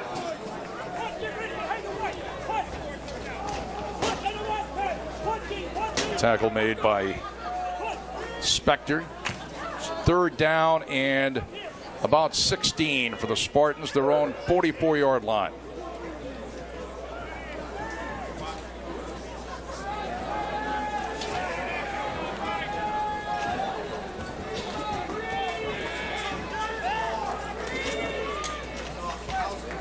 Play clock down to 5 seconds. Brzezowski swings it off left side. LeCount stutter steps. LeCount to the 50-yard line. He's got the yardage back before that penalty a couple of plays ago. That's it to about the 50. And I mean, nice run by LeCount. And I'll tell you, right at the very end of that play, we'll see it again right here. Brandon Boyle just lays off a block that would have been a block in the back. So heads up play by Brandon Boyle, using his head, right there. He could, and the fellow that made the tackle, I'm telling you right now, it would have been a block in the back. It would have been a personal foul on Castleton. Good job. 4th and 10 at the 50-yard line. Certainly not going to take any chances here going for it at the 50-yard line. Chris Jolin in. And now penalty markers down, and you saw the shift there. Well, it's a delay of game on the offense, which is okay. We'll mark it back to the Castleton 45. It'll be 4th and 15. Chris Jolin, number 18, back to punt. 4th and 15 now from the 45. Canapero, number 21, back to receive the punt, and Jolin gets it away. This will hit outside the Maritime 30. Finally picked up and brought down at the 31. Dangerous play, but perhaps was looking for something to happen there. Greg Canapero for the Privateers thought maybe he could pick it up and sneak through somehow. Yeah, and I think what Canapero was thinking was that I don't want the football to go any further towards the goal line, so he figures, well, he's low enough to the ground, so he gets possession of it, and he goes to a knee. He got hit a little bit, but I thought it was a heads-up play by Canapero. Looks like we have a different quarterback in for. This is Andrew Madden, the quarterback, number 14. Madden sets up, throws far side, complete to Gene. Gene out across the Maritime 45, knocked out of bounds just about at the 46-yard line. Picked up 15 yards on a first down. That is Andrew Madden for SUNY Maritime, number 14. He is a freshman. Well, I think it's a great decision by SUNY Maritime to get Tyler Trodden out of the football game right now. He's had a great afternoon. He's a great quarterback. He's a tough kid. He's a great runner, but he's taken some hits this afternoon. Madden now in trouble. Madden's going to be sacked back at the Maritime 35-yard line. Getting him first, it looked like number 51, Jay Morgan. Jay Morgan's been in on a couple of plays today. Jay Morgan for the Spartans, number 51. Yeah, right here you'll see. it's enough that he made a nice tackle, but right here, just roll off and get off of him. You're winning the football game. Some extracurricular activity for Morgan, and he's called for personal foul, 15-yard penalty after he picked up the sack. And Morgan, a freshman, and they're going to mark it all the way down to the Castleton 39-yard line. 1st and 10 for Maritime. Yeah, and 3:17 to go in the game. And Mark Klatt doesn't like that stuff. That just is so unnecessary. It doesn't help your team. I don't care what the score is. It doesn't help. Now Madden, let's see how he runs the option, and he's knocked down. Straight on Todd Carr. Mentioned earlier and mentioned a few times, an ROTC scholarship recipient that picked up 5. It's 2nd and 5 for Maritime at the Castleton 34. 2:47 to go in the game. Castleton leads 35-16. Madden looking, throws near side, caught and stepping out of bounds after making the catch for Maritime. Vasquez, number 8 on the catch, down at the 24. That picked up close to 10 and a first down. 1st and 10 for Maritime. Here it is again. Nice play. Kept his both feet in bounds and then ran out of bounds. And I like the way Madden protects the football, the way he holds on with 2 hands all the time. And for intercepted in the end zone, intended for Heedles, and that is Bergeron on the interception. Well, Madden, the freshman quarterback, coming in on that series for SUNY Maritime. Well, here it is again. Yeah, you'll see it right here. He throws into double coverage right there. I mean, his receiver is in between the 2 defenders. There's no way he's going to get that football. Just, it's going to happen. He's a freshman. I do like the way he carries himself. He's very poised out there, but he's still going to make mistakes. He's very young. I'm sure if you asked him, he'd love to have that one back and blame himself for that entire throw. Bergeron's got an interception. Schneider's got an interception. Creedy's got a fumble recovery. Spartans have it 1st and 10 at their own 20 with 2:16 to go in the game. So this is Totsko straight ahead. Spins away from a couple of Maritime players and picks up about 12 for a first down. Lasher on the tackle. Castleton has a 35-16 lead. You notice they put it back to the 20 after the touchback after an interception, but if it's a kickoff, it goes back to the 25. Spartans have it 1st and 10 at their own 33. The new rule.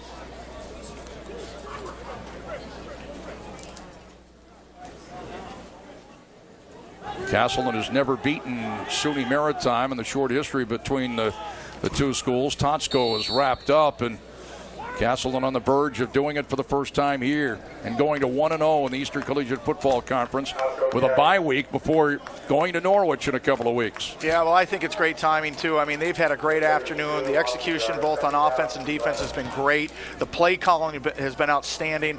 The play calling on defense has been outstanding.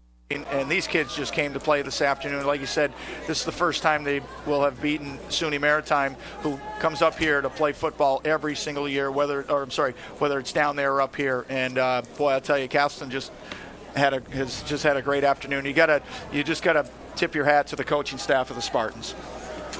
55 seconds left here in the game, and they let the clock run down, the play clock, and they'll be called for delay of game. As you just heard there, it'll be 2nd and 15. The Spartans will have it back at their own 27-yard line. The Spartans on the verge of picking up a win here and going to 500 on the year overall at 2-2, 1-0 in the league, and Maritime will go to 1-2 overall and 0-1 in the league. Hotsko wrapped up. 26-yard line loss, maybe a half yard. 42 seconds to go in the game. Castleton with a 35-16 lead. Well, right at this point, we have, coming down on a half a minute in the game, and, it's over. It's 35-16. Castleton has the ball. Let's just run the clock out and get out of here. That's what they're going to do. Absolutely. Not anything like the Giants game last week. No, I don't think that's going to happen right here. That's the way it should happen right there. Because you're conceding. Exactly. I understand the team that's ahead is taking the knee, but right. Just admit defeat and let it play out. And go on to next week. Right. And Castleton wins it on homecoming day here at Spartan Stadium. A solid 35-16 win over SUNY Maritime. And you look back, of course, the turnovers, a couple of interceptions, a fumble recovery, 2 big goal line stands that were huge, and also a stop on 4th down later on in the game, right around midfield. And then, other things like the interception by Schneider, the interception by Boyle, the great the fumble recovery by Cody Tancredi, and just everything that went Castleton's way after they're down 7-0. I mean, they came out of the blocks a little bit slow, but, it's just that they just have that never quit attitude, and that it starts from the top. And, Mark Klatt is like that, and the rest of the coaching staff. We'll let you go down below. The final score, Castleton 35, SUNY Maritime 16. Post-game show coming up. Jim Shortle will be talking to Castleton head coach Mark Klatt.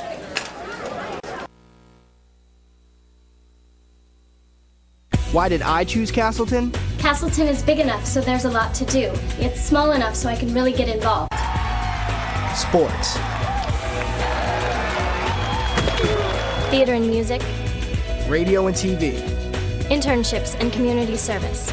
There's a real sense of community. And lots of opportunity. And Castleton is in Vermont. That means hiking, biking, skiing, and riding. Visit castleton.edu to learn more about Castleton.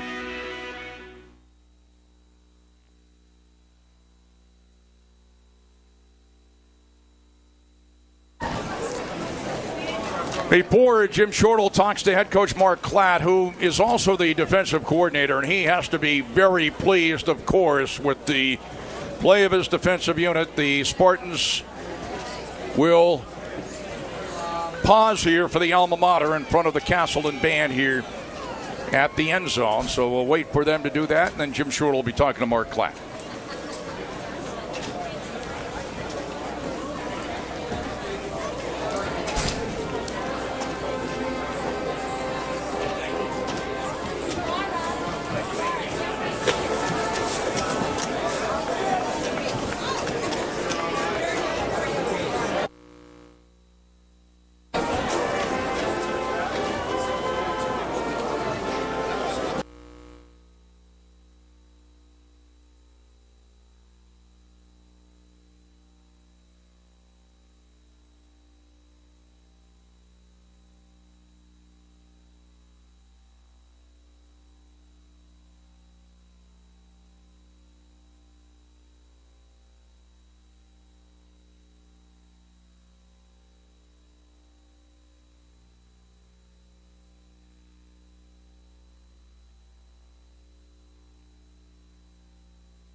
Playing of our alma mater. When I say our alma mater, I'm talking of course, of Castleton, as the tradition starting this year, where the football players go to where the band is in the end zone. And Jim Shortle will be talking to Mark Klatt here at midfield, and we'll be going down as Castleton has defeated SUNY Maritime by a score of 35-16. We'll be recapping the scoring here in just a moment.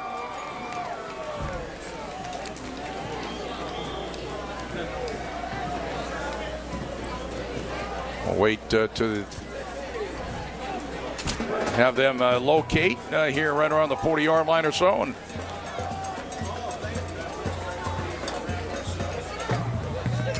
make it the 50.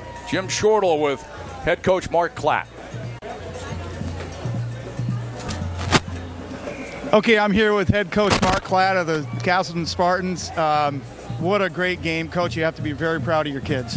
Very, very proud. I think what we saw today is we've got everything in place, from our kids to our coaching staff to our support in terms of President Walk, Deanna Tyson, our athletic director, our campus community.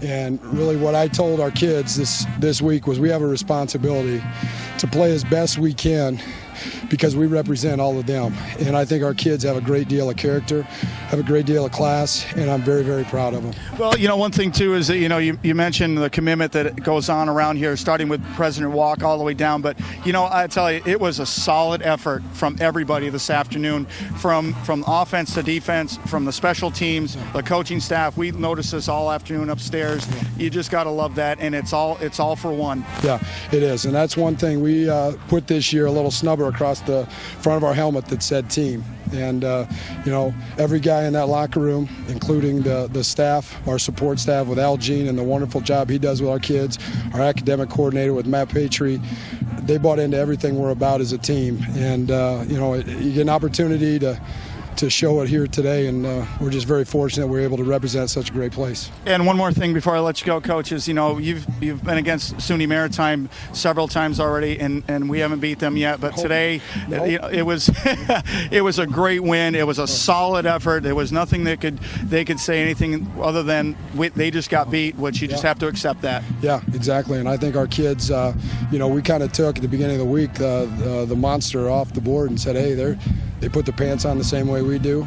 They prepare the same way we do.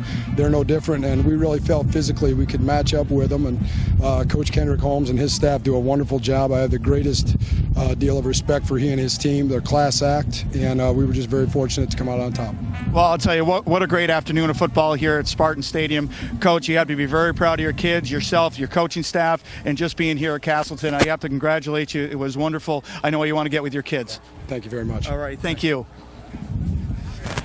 Great afternoon of football here at Castleton, and a great interview with Mark Klatt. Again, now we're going to go back upstairs with Jack Healey.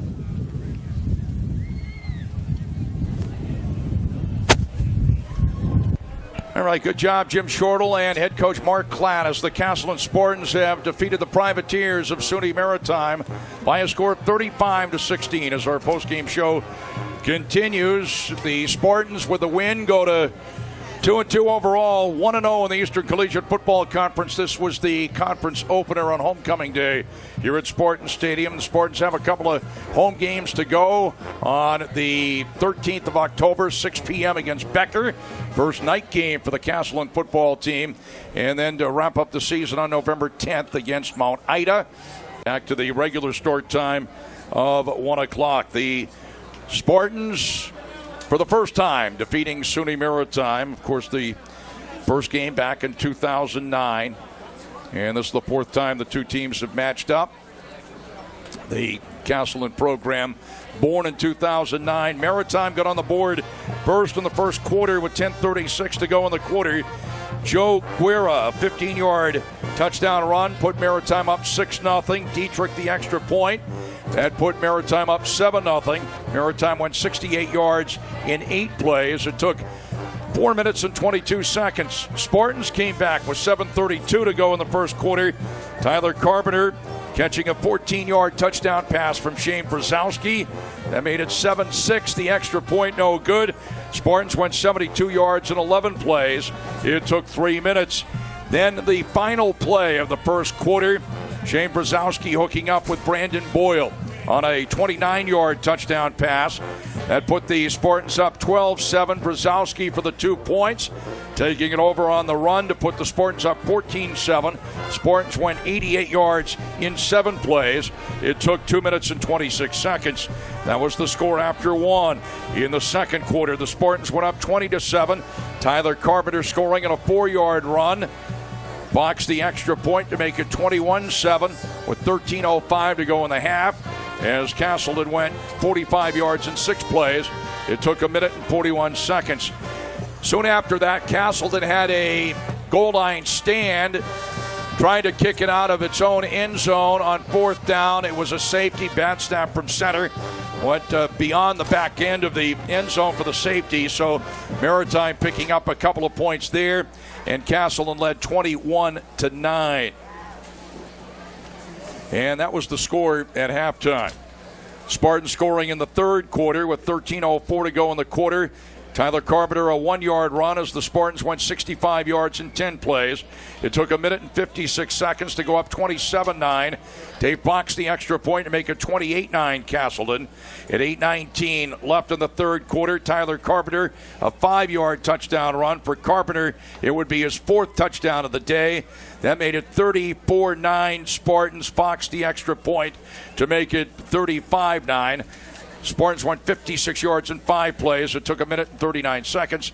And Maritime would score. Tyler Trodden, the quarterback, a 2-yard quarterback keeper with 11:18 to go in the game to make it 35-15. The kick by Dietrich to make it 35-16. Maritime went 65 yards in 12 plays. It took 6 minutes and 3 seconds, and that turned out to be the final score. In the game, the Spartans had a fumble recovery. Tancredi, couple of goal line stands, another big 4th down stop right around the 50-yard line. I know Coach Klatt, Jim Shortle, has to be very pleased with the defensive unit. Obviously, the offense, we talked about the irresistible force and the immovable object. The offense put 35 points on the board against a team that only gives up 16-plus points per game. Well, you know, the thing about Mark Klatt is you could tell he was real excited about this afternoon. He included the administration,